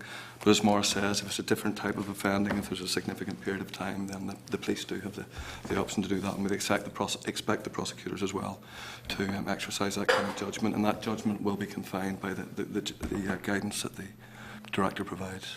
Okay. Hudson? Yeah, thanks, Chair. Just on an operational matter, you mentioned access NI and enhanced checks.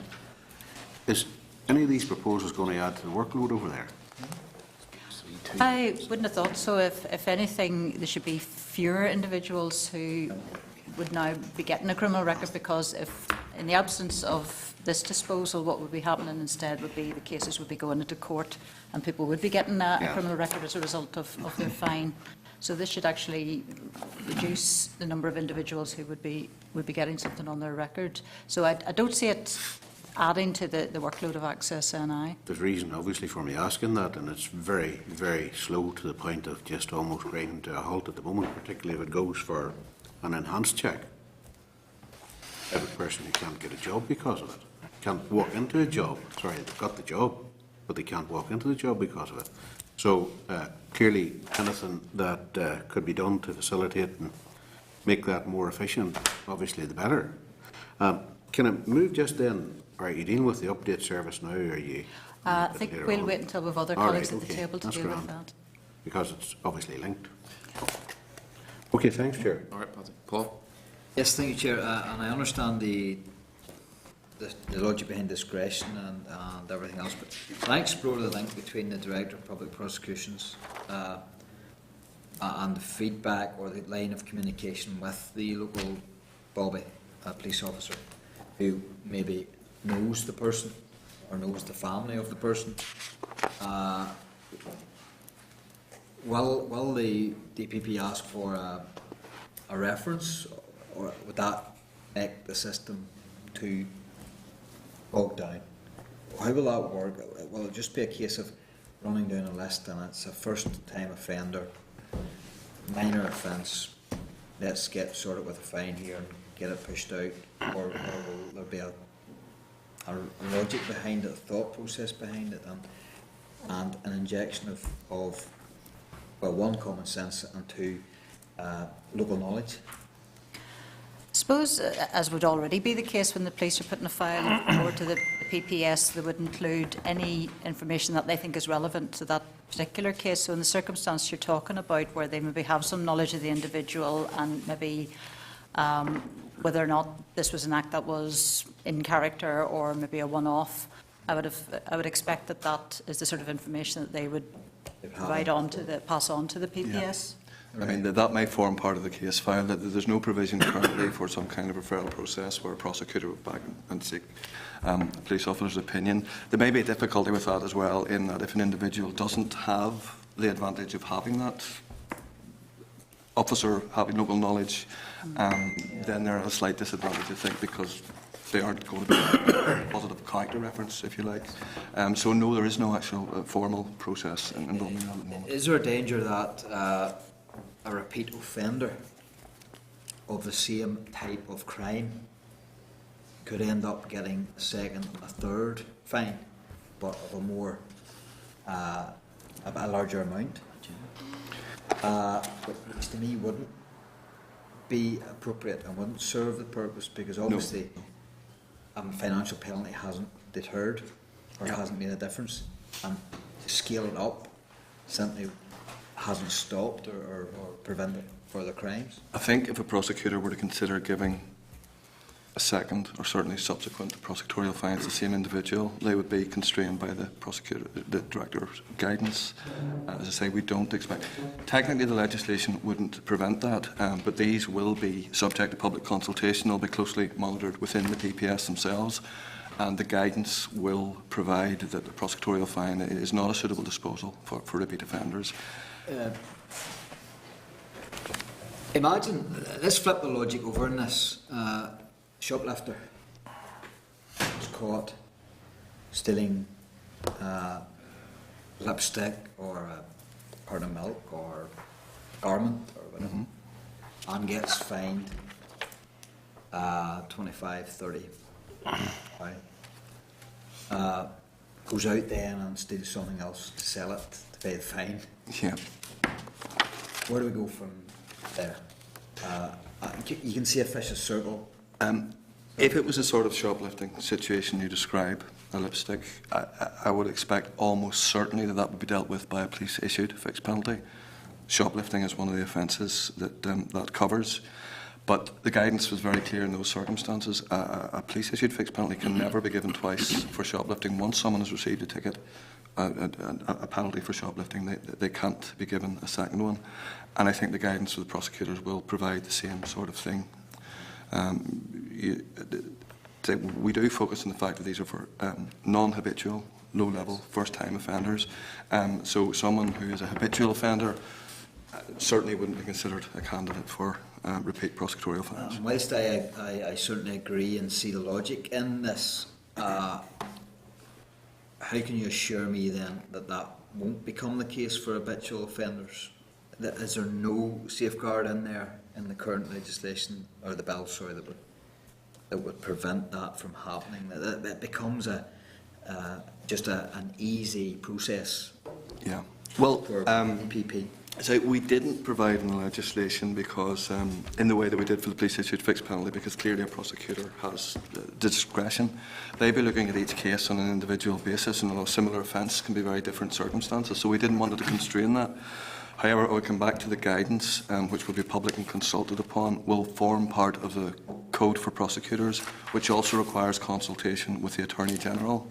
I mean, this is not a casual document that people can disregard. It will lay out quite clearly in which circumstances this is suitable and which circumstances it isn't. And we would expect, of course, prosecutors to comply with that. How will it be recorded? Because obviously I realise that it won't be you won't have a criminal record if you receive a fine, which is fair enough. But then how is it recorded and notified? Because I can see here that the 108, when they gave evidence, they were concerned about the domestic crime side of things and making sure that the police and the authorities are fully aware of who's living where and what they've been responsible for in the past. So recording of offences, whilst they're not crimes as such, a criminal record, how will that be recorded and safely used by the police and other authorities? Sure. First of all, we certainly wouldn't expect that the crime of domestic violence would be a suitable candidate for a prosecutorial fine in the first place. However, if that did happen, it would be recorded on our Causeway system. It's not recorded as a conviction and doesn't form part of the formal criminal record, but the system does retain a record of this having been issued. Now, if it were the circumstances of domestic violence in the case of an enhanced check, I think in those circumstances that would be disclosable because it might be relevant to a sort of position someone's applying for. Yeah, and both the police and the Public Prosecution Service have access to the information that's held on Causeway. And social services also? How will they tap into that information? Or Social services wouldn't have direct access to that information, but if they had a concern about an individual, I would expect they would go to the police for any relevant information. Okay, thank you. Okay, thanks, Mr. Alban. Yes, thank you very much. I don't think you should call it a fine. That's my point to you. I think it's very confusing. It's not really a fine. I mean, I think a fine is something that a court imposes. Therefore, and this is akin to, I mean, you've talked about a penalty, a fixed penalty. Why can't you use a term like that? It is I really do think it's a confusing concept for the public and for us, well, for me anyway, as a legislator, to come to terms with it. It doesn't strike me as a fine in the conventional sense. I suppose probably the reason, and Paul can correct me if I'm wrong, that's the terminology that's been used, is that it's essentially achieving the same outcome as you would have done if a fine had been awarded by the court. It's been done through a different process. The decision's been made by a prosecutor without the case having to go. But if you before go a to judge. court, you're fined and you've got something in the record. This isn't on your criminal record, is it? It's not, and I suppose that's to reflect the fact that the circumstances in which this would be used would be for the lower level offences. With respect, that's why I find it confusing, because it's not really a fine in the criminal justice sense. Yeah. So, my advice is ditch it.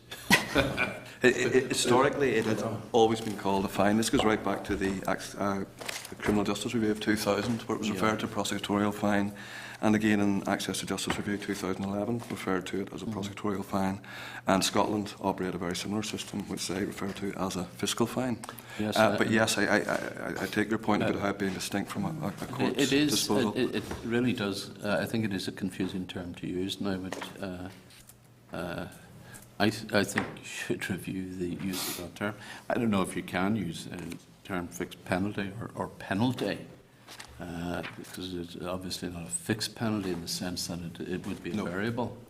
You could say a prosecutorial penalty instead of a monetary penalty instead of a fine. The other thing too is,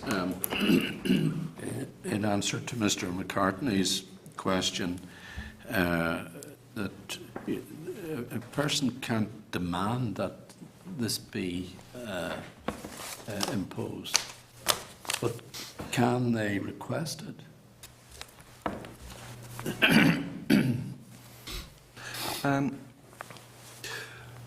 Well, at the time, So they'll not actually know they'll be offered a prosecutorial fine until the offer is made. As far as they're concerned, the individual, they're going through the normal process. The police will deal with them when they move forward in case of prosecutorial fine. So I'm not sure there's actually an opportunity there necessarily for someone to request one.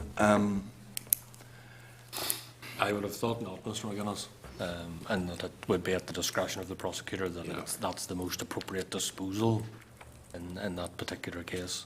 I think it would be with the prosecutor solely. That's my that does make sense. Effectively, you'd be, I suppose, constraining the discretion that a prosecutor could use. I think particularly as the guidance will form part of the code for prosecutors. Yes. It would be in the, I don't think it mandate the PPS to issue a prosecutorial fine. I think it would be in the exercise of an individual discretion in an individual case that would decide that was the most appropriate disposal. Okay, thank you very much. But just on that, because I mean, would it not assist the process? You know, like if a prosecutor's sitting down to assess a case and the person is already, in effect, you know, it's like an early guilty plea. If you request, you know, you're saying, look, Paul scenario, copy lipstick, like, listening, I'm wrong, I've done wrong. You know, what's the best way for me to deal with this speedily? You know, so it could assist the process, because we've often heard and been told, you know, that people who stay a long time in the system have a higher chance of staying in the system and then reoffending. Whereas if this was done, you know, not on the same basis as a fixed penalty, but certainly, you know, some young parent or 18, 19-year-old or whatever age, you know, is arrested and they say, look, I've done this, you know, and that's in the report going to the prosecutor. Because it says on the face of the bill, you know, a person isn't, you know, there's no provision where someone admits the offence previous, so it's just down to, you know what I mean? So I think it would be something worth considering. I would say, though, that even if that were the case, the prosecutor would still have to consider the case in detail. No, absolutely. So I'm not sure there would necessarily be any time saving to the prosecutor in that. Thanks, Chair. Just a quick question. See, if the person doesn't pay the fine, does it then become part of a criminal record? Yes, it will, because it will become a court-ordered fine. It will be uplifted by 50%. Now, with the upcoming fine enforcement bill, I'm not sure that will necessarily still be the case, but I'm not... I think it will be. I think basically if someone's awarded a prosecutorial fine and they default on that for whatever reason, then it would go through the same process that a court-ordered fine would. So they'd be brought back in for a default hearing and there be a time frame on that, like 30 days? Or? Yeah, they have 21 days to consider the offer of a fine and 28 days to make payment. And I think our view would be that we're giving the individual the opportunity to avoid a criminal record, and if they default, then they're choosing. And will that be demonstrated to the person clearly? Oh yes, yes it will. The prosecutorial fine form will contain all the information, obviously, we've legislated, but that's not prescriptive. It will contain as much information as clearly as we can make it as to how the person needs to deal with it. To the person's future. Yeah. Absolutely. Yeah. Okay, thank you. Then we'll move on to part 5. I think there's going to be a change at the table. Paul's leaving us. Graham is going for hiatus and coming back again. Apparently. Okay.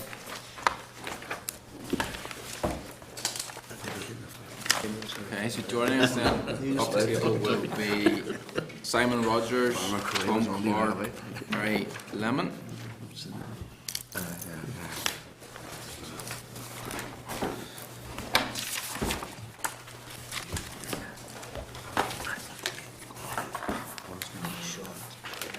Good night, Irene. So whenever you're ready, if you want to briefly outline the purpose of clauses 36 to 43 and Schedule 4 of the bill, which will cover criminal records and cover some of the main issues that have been raised, mainly written and oral evidence, and the 5 amendments the Department intends to bring forward at the consideration stage, and then after that we'll open it up to members. Okay, Chair, thank you again. We're grateful for this opportunity to outline the provisions set out in Part 5 and the proposed amendments being brought forward to reflect developments since the bill was first drafted. They impact on the Police Act 1997 and are designed to modernise and improve the arrangements for the disclosure of the criminal records checks carried out by Northern Ireland's Disclosure Service, which is Access NI. The genesis of the proposals is the work and the reports by Sunita Mason, who examined our approach in detail. She also reviewed the arrangements in England and Wales. The measures outlined in this part of the bill reflect many of the recommendations she made. They also take account of a number of court decisions which have highlighted human rights issues which we've considered in developing the system of disclosure. The overriding purpose of our disclosure system is to provide an appropriate, efficient scheme which safeguards the public from harm. This is particularly so where children and vulnerable groups are involved. There is a careful balance to be struck so that the disclosure of criminal records is relevant to the purpose for which they are sought and respect the rights of the applicant. There's been much recent debate, and the responses to the committee consultation on the bill reflect this, about how we should handle disclosure in relation to offences committed by children. The Minister has stated that he recognises that young people who have been involved in minor offending should, where possible, be given the opportunity to move on with their lives and make a positive contribution to society. While the provisions in this bill are focused on disclosure by Access NI, they also take into account these concerns and will ensure that Access NI only discloses information on youth offending when relevant and appropriate. In bringing forward the proposals in the bill, we have, of course, been engaging with stakeholders and will continue to do so as we develop, for instance, the guidance that's provided for. Turning briefly to the provisions, Clause 36 provides for the introduction of measures to end the current system of issuing 2 certificates for standard and enhanced checks. Instead, it allows for a single certificate to be sent to the applicant only. This will give an individual the opportunity to see the information on their certificate before they provide it to an employer in case they wish to challenge something in it. Clause 37 provides that children under 16 years of age will not be subject to criminal record checks except in certain prescribed circumstances. For example, those who are working in home-based occupations such as childminding or fostering. Clause 39 contains a number of changes relating to the disclosure of relevant information by the police. These include a provision to enable a person to dispute information via an independent monitor.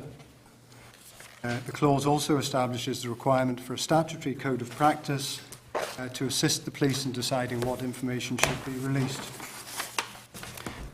We have a minor amendment. This is one of the amendments to make it clear that this code must be published. Clause 40 allows for the introduction of portable disclosures, which have been mentioned earlier. We were informed on 29 January that due to delays in England and Wales Disclosure and Barring Services modernisation programme, that we would not be able to introduce this initiative at the timescale we planned, and it's been delayed, and I'm sure you'll come back to that. Clause 41 establishes arrangements to allow self-employed people to obtain enhanced criminal record certificates. This is a change to cover a gap in the current safeguarding. In terms of the other amendments, these include provision for the introduction of a review mechanism for the filtering scheme. This would enable a person to seek, in certain circumstances, a review of their case where a conviction or other disposal has not been filtered from their standard or enhanced criminal record certificate. Having given careful consideration to the views of stakeholders, the draft amendment includes an automatic referral for cases involving offences committed under the age of 18, where that's the only offending. The other proposed amendments include a new clause to facilitate the exchange of information between Access NI and DBS for barring, an enhancement to Clause 40 in light of experience in England and Wales, so that we exclude a small number of applicants for enhanced check relating to home-based positions from the update service, so that we avoid the potential for unintentional disclosure of third-party information. A further amendment provides statutory cover for the storage of cautions and other diversionary disposals. In responding to the committee's consultation on the bill, stakeholders were broadly supportive of the measures set out. Concerns related mainly to the disclosure of information in relation to children and young people, particularly its impact on education and employment opportunities. The Minister recognises that the bill will not address all the issues raised, but believes that the provisions, including in particular the filtering review mechanism, represent an appropriate regime. Stakeholders sought a commitment from us that we would consult fully on the detail of the review, and we've given that commitment, and I'm happy to repeat it. In summary, the measures in the bill in this part are being brought forward to achieve an appropriate balance between the need to support and the rehabilitation of adults and young people who've offended, while protecting those in society who are vulnerable. Thank you. Okay, thank you. You mentioned about the portable checks and how there's going to be a delay in it. That was meant to go live in August of this year. When are we anticipating that issue will be resolved? Or? We have been in contact with DBS, who have mentioned. They have told us to date 2016, which obviously is not a satisfactory position for us. In fairness to them, they don't want to give us another date which they fail on, nor do we want another date which we don't achieve. So they're doing due diligence, if you like, to give us a date by which we can be clear that this will go live.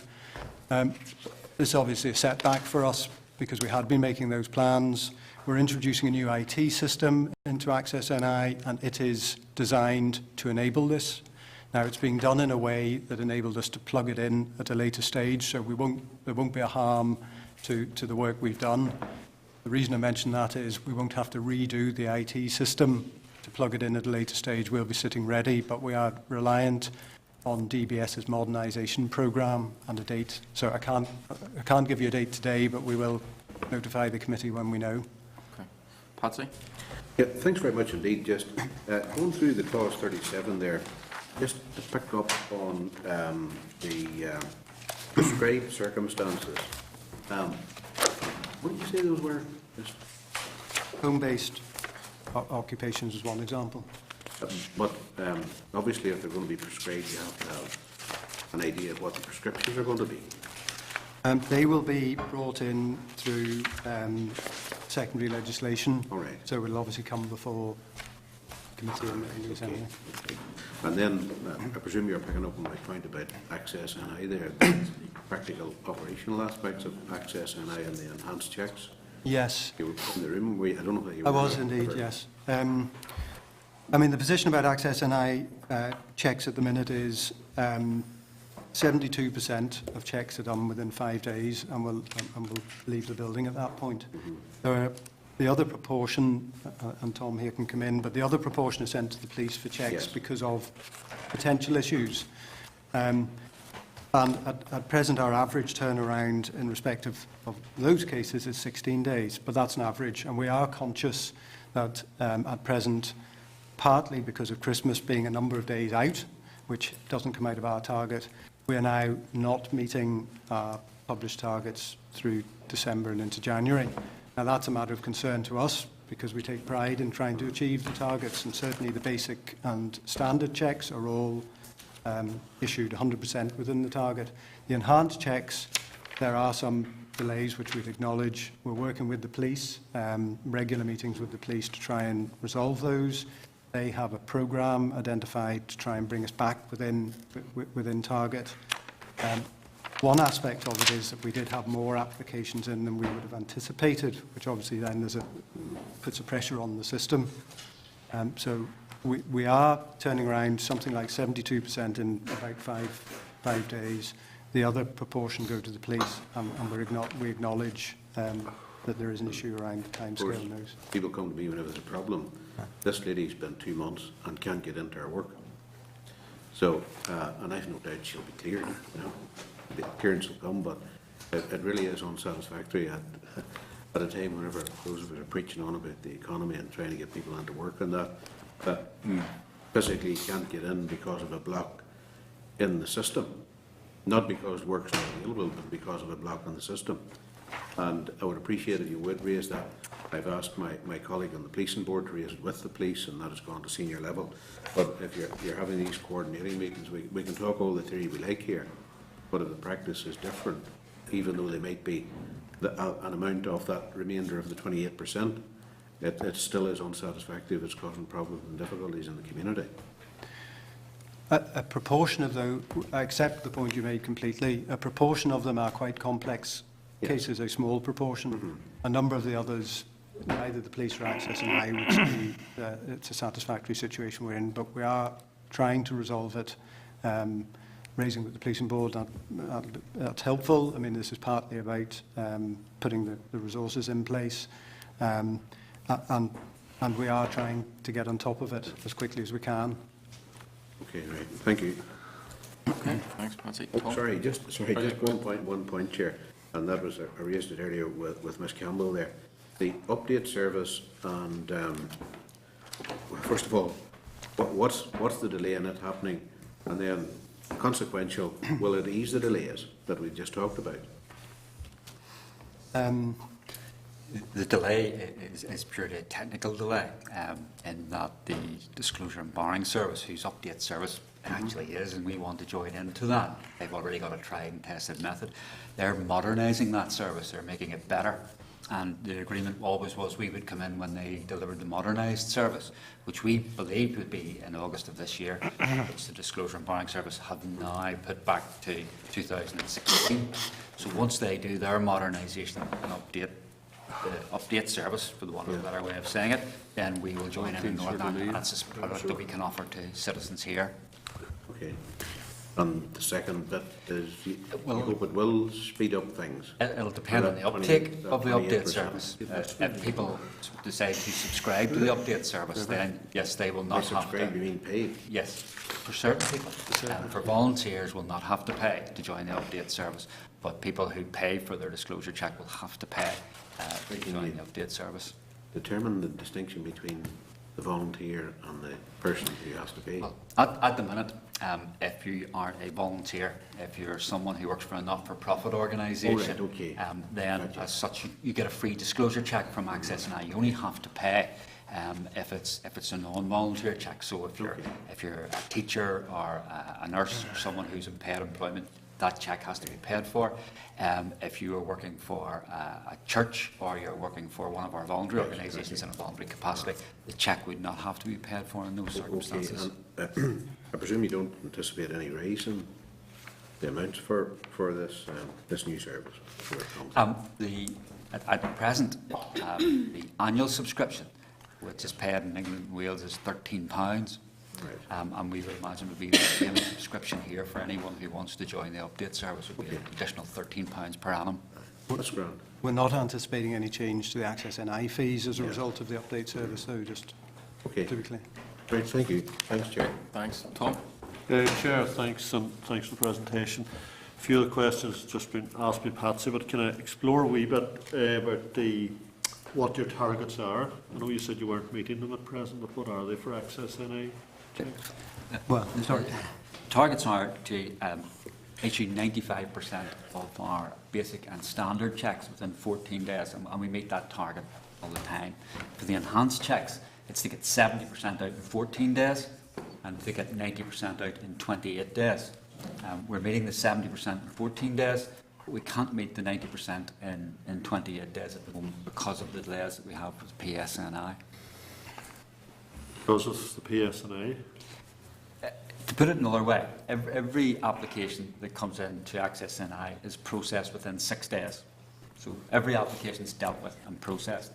However, a proportion of those applications must be referred to PSNI. And sorry, is that a standard proportion or is it specific cases? It's specific cases that are set out in legislation, and the specific reasons would be, for example, if someone's in a home-based occupation, so they were fostering, adopting, child rearing, that must go to the PSNI. If an individual has a criminal record, that must also go to PSNI. Or if an individual is flagged up on the intelligence database that we can use, then it also must go to PSNI. So there are criteria down for which a case must be passed to PSNI legislation, and that's what we do. Okay. Would you have some of those in the process for over 2 months? PSNI would have checks in some of our checks for over 2 months, yes. Can I ask, Chair, as well about will anything in this legislation assist with the access and eye checks in that if you're doing voluntary work for an organisation and you have a role, sometimes you're getting access and eye checks every couple of months. Will this assist with that in any way? And that's the reference to the update service. Yeah. That was made. So the update service would allow people to subscribe to a service whereby the information on their check is monitored and updated on a regular basis. The idea being then they could take the current certificate they have to a new voluntary organisation. That voluntary organisation can do an online check, free online check, to see if the information on their certificate has changed or remains the same. And if it remains the same, then they can go ahead and employ that individual or allow them to volunteer for them without having to get a new check. Okay, does that cost them money to do that? No, it doesn't cost them any money to do that. It's a free online check by the employer. Okay, thanks, Chair. Thank you. Okay, thanks, Tom. So we have a live update. I understand the Minister's now on his feet just in case division bells go off shortly. So if members are succinct with their questions, we might get through this session. So no pressure, Raymond. Silence. Just a number of points. In relation to the Children's Law Centre, were very clear when they said that diversionary disposal should not be disclosed in criminal records. Why do you think it's necessary? The review and they say like it's international standards are clear. So I'm just wondering what the response of the department is. Well, I'll go first, but Sunita Mason in her review looked at this particular issue, and her conclusion was that there are certain things in these types of disposals which ought to be disclosed, and that Access and I therefore ought to disclose them. Yeah. There are arrangements in place, however, through the filtering, and indeed this legislation will bring in a review mechanism to enable an individual to look at the circumstances of that disclosure and in certain prescribed, if it's disproportionate, to challenge it. In addition, the filtering arrangements which we're now applying will remove automatically, these are the statutory arrangements we've brought in, will remove automatically a number of offences depending on their severity, as long as there's no repetition, etc. Either quickly or over a period of time. It just depends on the nature of the offence. But our view is we've got to balance the rights of an individual who's applying for the certificate against the risks to the vulnerable adults or children who may or may not be working, this person may or may not be would be working with. Tom, is there anything? No, I think that the genesis of it is in Sunita Mason's recommendations. Yeah. That she recommended that we should disclose this information, but as Simon said, it is subject to filtering arrangements. Okay. And in terms of the automatic referral to the independent reviewer, how will that work? That's part of, on the filtering part of the review process. Having had various discussions, we've concluded that for a young person whose only offending is as a young person, they don't have to make a case for their offence to be reviewed. It will go automatically to an individual, an independent person, who will take a look at that to decide whether or not it's proportionate for that to remain on the record. So that's how it would work in practice. And once that review's done, if it's removed, that's it removed? For the purposes of the Access NI certificate? Yeah.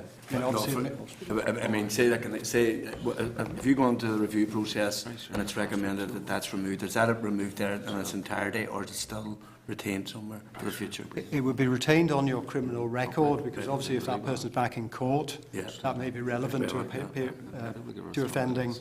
If it disappeared under rehabilitation of offenders, would it then be removed forever? No. If there's a diversionary disposal, if it's a caution or an informed warning, they're automatically spent under the rehabilitation of offenders legislation. Simon's talking about where we issue out an Access NI check and there's information about someone, let's say when they were 17, who offended.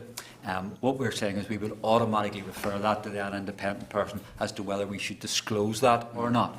And so there would be an independent review before that information was actually disclosed, and we would take the advice of the independent reviewer on that point. And in terms, I mean, I know, and I think it was the Children's Law Centre made some sort of criticism around just, it seems to be rolling in the wrong direction just in terms of disclosure. In terms of the Rehabilitation of Offenders Act, is there any provision for the Department to review it in light of the changes made in England recently? I'll take that one. There aren't any plans at present for review of the Rehabilitation of Offenders Order, which would be the comparable Northern Ireland legislation. See, the reason why I said it's just in light of our previous subject, the prosecutorial fines. You know, there are people perhaps when under 18 were convicted of something 20 or 30 years ago. If they were now in front of the courts, they would have this. You know, and I notice that it says no offences. No, if the offences have to be committed out of the same circumstance. But under the Rehabilitation of Offenders, if you have 2 convictions, even if it's out of the same event, then it's forever on their record. You know, and that was, I mean, part of the discussion with Bob Ashford. I think that's a slightly different thing. It wouldn't necessarily, it could be spent under the Rehabilitation of Offenders. What Bob Ashford was referring to was the filtering mechanism that Access NI applies if you have more than one conviction. At present, that cannot be, that would always be disclosed, even if it was. So it's not you're right in the point, but it's not the Rehabilitation of Offenders Act, it's the Access NI legislation. And in terms of that wider discussion, you know, let's say, you know, and I mean, they made the point, well, both them, Simon Weston and Bob Ashford, you know, like, they commit offences when they're teenagers, and yet, you know, they're now in their 50s, and still it's an offence that somewhere along the line can be pulled out, you know, circumstances, everything changes in their life, obviously. You look at their 2 contributions, they life in general, but still, when they were going to make another contribution, they were denied it because of an offence when they were 14 and 16, respectively. And the Minister met them, and I think was very sympathetic to the point they're making. And I think the regime we're putting in place would enable their circumstances to be looked at, whether through the filtering, which wouldn't apply if there's 2 offences at present, but through the review, because you can, an adult, I mean, we talked about automatic referral for a youth, if you like, but an adult can seek a review and say, this is disproportionate. I was 15 at the time that I broke the greenhouse window. This should be removed from my record. It's not relevant. And this reviewer could then say, you're quite right, it's coming off. And would you imagine that the mechanism would lead to circumstances where those type of convictions will be pushed aside? Yes. Okay, thank you. Okay, thanks very much. Okay, thank you, Moira, Simon, Tom, Mary. Thanks. And we're welcoming back Graham.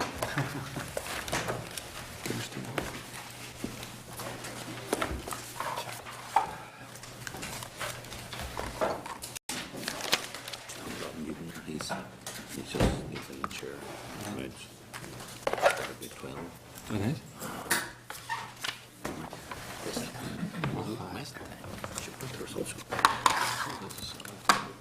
The same thing. Thank you.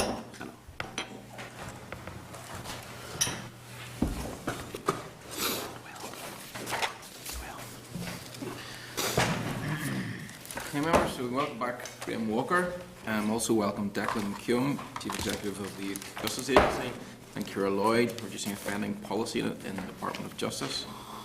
Again, if you just wish to brief us on the purpose of clauses 84 and 85 of the bill, and then if there's any questions, we can move on to them. Thank you, Chair, and thank you for the opportunity to comment on the youth justice provisions in the bill. There are essentially 2 provisions in the bill which relate to youth justice. The first, Clause 84, is a substantive clause which amends the existing aims of the youth justice system as set out in Section 53 of the Justice Act 2002 to include the best interests principle as espoused in Article 3 of the United Nations Convention on the Rights of the Child. This amendment gives effect to one of the key recommendations of the Youth Justice Review Team, namely that the aims be changed to reflect the principle that all those involved in the youth justice system should have the best interests of the child as a primary consideration. How the criminal justice system deals with children who offend often determines the extent to which they desist from or carry on offending. While the harm caused by their behaviour needs to be confronted, having regard to what is in their best interests, is more likely to ensure that the wider issues associated with their offending will be more successfully identified and addressed. What is in the child's best interests and what is in society's best interests are not mutually exclusive. It is important to highlight that during your call for evidence on this bill, the small number of respondents who commented on this clause welcomed its inclusion. The second provision, Clause 85, is a technical adjustment to remove a specific legislative transitional arrangement which is no longer applicable. The legislative change provided for the Criminal Justice Act 2013 was necessary following a legal challenge to the release and recall arrangements associated with child detention orders.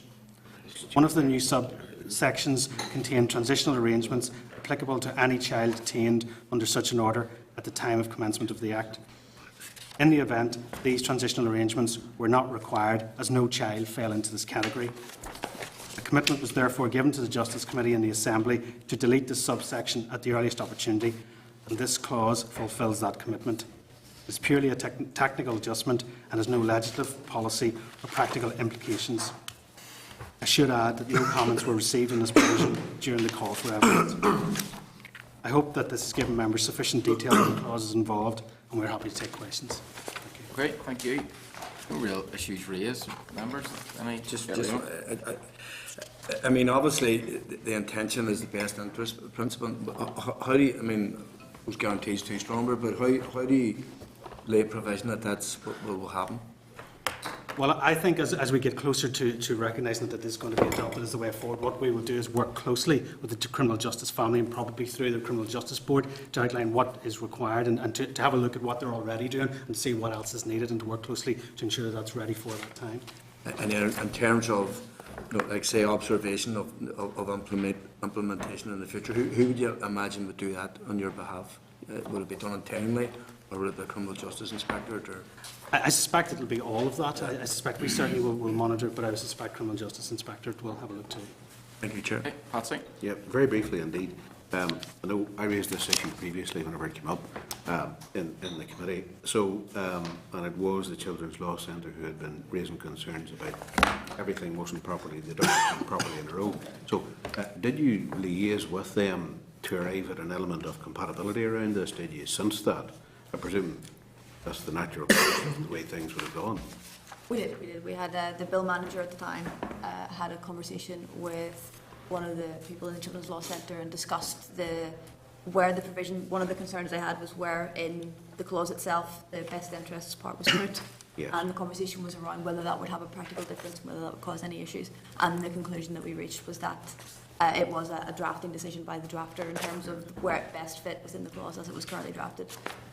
So this was a mutual conclusion by yourselves and the conversation was with the bill manager and with the Children's Law Centre, and as I understand it, the conclusion they reached, and the Children's Law Centre did not re-raise the issue whenever they did the formal response. That's grand. Thanks very much. Thanks, Chair. Okay, Simon. Thank you, Chair. Second, can I maybe ask a question, but it's a quote from C.S. Lewis, and he says, "Isn't it funny how day by day nothing changes, but when you look back, everything is different?" And I'm thinking about Raymond's point earlier on about, children who end up with a record that maybe broken windows or whatever, as a child was question relevant. So people look back and they just see, 50 years later, all they see is what that child did on the record. So do you have a view on that? I do, and having come to the job as Chief Executive of Youth Justice in October, certainly my mind's been looking at the child and the child's experience in the system. Certainly it would be better for the child and society as a whole that that child doesn't come into the system at all, and so there has to be a lot of work to be done upstream to work closely with that child and make sure that where he is displaying behaviours or signs, he or she, that we work as early as possible to try and keep them out of the justice system. Obviously we will do our part as part of the wider justice family, but there's a call for others to be involved as well because of the social aspects that go beyond the justice system, and certainly my early role since I've taken up the post has been to work closely with a lot of the key players in various departments to see how we can do that. Yeah, I mean, you mentioned about others. Who would you be talking about in particular? to work with others? Well, we've already started having conversations. I also chair the Children and Young People Strategic Partnership on Reducing Offending. Around the table we have people from health and education and other vulnerable community groups, and it's about talking to them and trying to get a sense of why does that child come into the system in the first place, and what is it needs to be done to prevent that. Okay, thank you, Duncan. Thank you, Chair. Okay, thanks so much. Thank you, folks. Managed to get through that without pitching bells. So. Thank you. We're going well.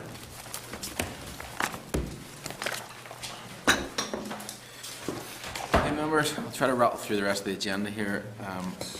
Just to remind you, officials will be here next week to cover Part 1, Single Jurisdiction, Part 2, Committal for Trial, Part 7, Violent Offences Prevention Orders, the rest of Part 8, which covers a range of issues, and Part 9, Supplementary Provisions.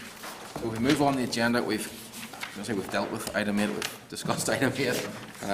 We're going to move on then to agenda item 9, which is in SL1, the Civil Legal Services Regulations.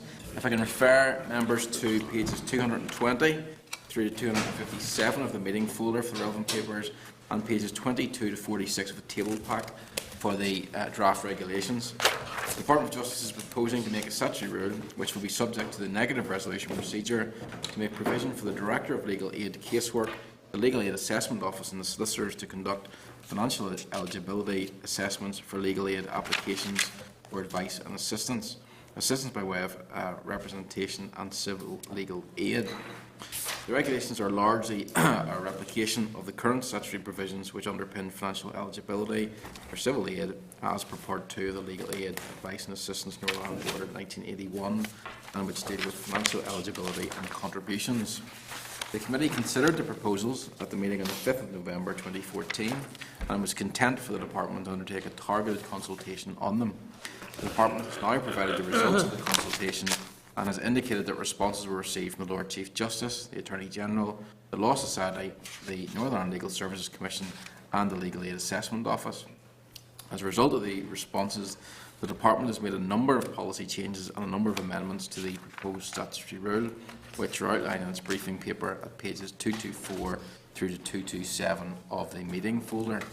The Department has also removed the section on statutory charge from the regulations, and a set of regulations to deal specifically with the scope and operation of the statutory charge will be brought forward separately.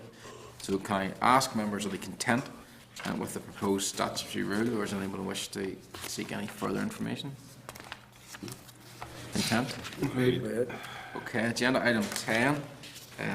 Refer members to pages 259 through to 264 of the meeting folder. The Department has provided a written update on the progress of the Northern Ireland Prison Service justification application on the possible use of transmitted X-ray full body scanners in the prisons. The Prison Service must obtain a licence prior to evaluating transmission X-ray search technology, and the application has not progressed as quickly as anticipated due to lengthy procedures involved in the initial justification process. The Prison Service completed an initial justification application and submitted it through the Department of Energy and Climate Change to the Justification Liaison Centre in May 2013.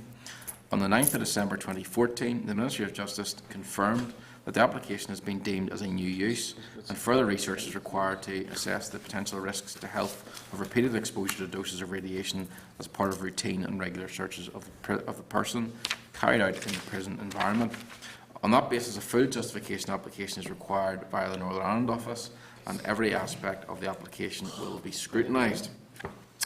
The application for the full justification process has been sent to the Department of Energy and Climate Change to initiate the process. As the Prison Service is the first organisation from any of the involved institutions to attempt to obtain a licence under the Justification of Practices legislation, it's not possible to determine when this process will be completed. However, the committee will be informed of progress. In the meantime, the Prison Service will continue to look at other possible technological solutions. So, members, are we happy just to note the current position, unless anyone has any further information that they wish? Yeah, happy enough. Is the Senior Councillor due to come back to this committee reasonably soon? Next week or two, is it? 20th March. 20th of March is scheduled for. March as far as away as that. This is with the issues arising from last weekend in advance of that. That's relevant to us here because, of course, it's kind of away from strip searching. It's not not pleasant practice for any of the prisoners or indeed the staff. Understand why prison service want to do that, but in terms of the issues, Sue McAllister sat at that table and told us that the relaxation that had been offered them in terms of additional people on the landings, the grills removed and so forth, it was on the basis of threats being withdrawn, and that one threat was one threat too many. But subsequent to that, we've seen the bad behaviour arising again and multiple threats. So I would like to have her here to question her as to, how seriously can we take her when she makes a statement like that there? If the prisoners just go back in their word and cause the level of hassle that has been in the course of the last 2 weeks. Yeah. Well, I mean, she is due on the 20th of March. We could have a look at future weeks and whether we've got members will appreciate a very busy forward work programme. We'll look to see if anything can be shuffled around, and we'll come back to members on that. We can correspond with them to ascertain what their position is. Has there been a reversal of the policy on the basis of the threats that were made? Okay, happy enough to do that. Okay, move on then to agenda item 11 is correspondence. So there are 4 items of correspondence, pages 266 through 278 in the meeting folder. I'm going to mention just a few of those items.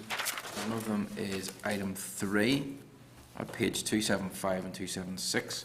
It's correspondence from the Speaker in relation to the public petition regarding the withdrawal of funding from Railway Street Addiction and Rehabilitation Unit in Ballymena, which was laid in the Assembly on the 3rd of February by Mr Dathny Mackay.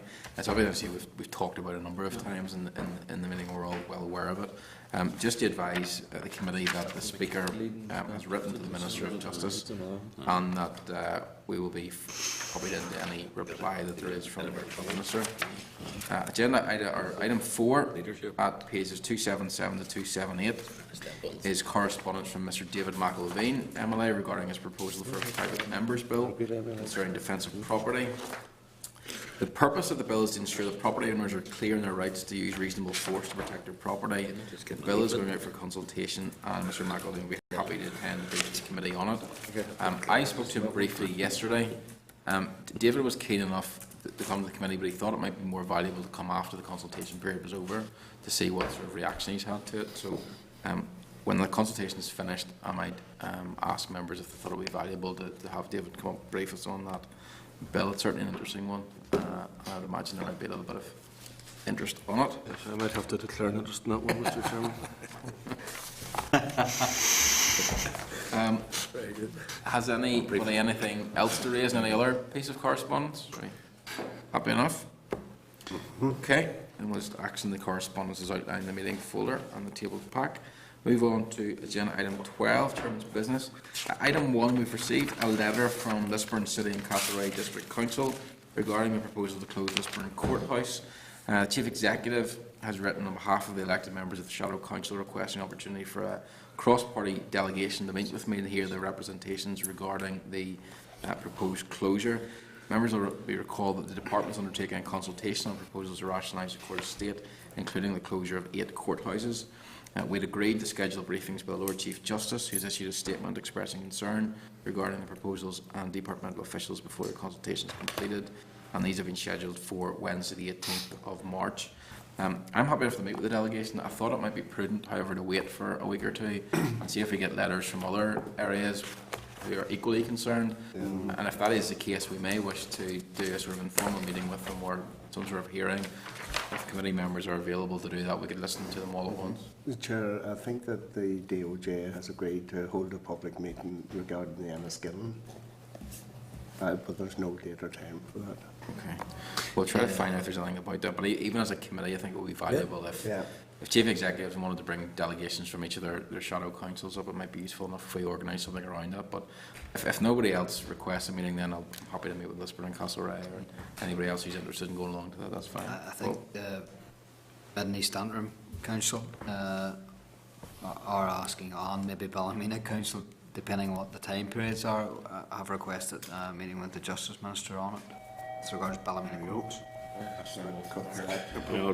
Members, if I can just hold fire 1 second, we'll get this finished, and then we can complete our business before we go for our votes. If we're happy enough to do it, then we'll keep members updated if any other letters come in. Second item is arrangements for committee meetings. I have spoken to, I think, everybody, certainly informally, about shifting back to a Thursday because of the availability of rooms and what have you. I think most people were satisfied enough to do that. And it has been suggested that that will happen from the 16th of April. It will shift back to a Thursday. So Morning or afternoon? It's afternoon. All right, I wouldn't be happy with that. Majority rule in this one, I think. Getting a private members going. Get it over on the Wednesday. And then just very finally, Doesn't particularly suit me, but anyway, it's a side issue and live with it. Okay, noted. What's Move on this majority? Agenda item 13 is any other Sorry, Chair, can I business? just ask why? I thought, is the building work finished? Is the roof finished? It pretty much is finished, isn't it? It's about TV cameras in committee rooms, and a lot of the committees had moved to during a sitting day, a plenary day, and they're looking to shift back to their original time as well. So it's about availability of rooms with No, I cameras appreciate in that, them. but the reason we moved first was because of the work Yeah. on the roof. Yeah. Checking, is it finished? Yeah, we've been advised from the end of March, there's no reason not to hold committee meetings on Thursday afternoons again. Would we not move to Monday or Tuesday then? Okay, agenda item 14, date and time, next meeting is the 18th of February, 2 p.m. in this room.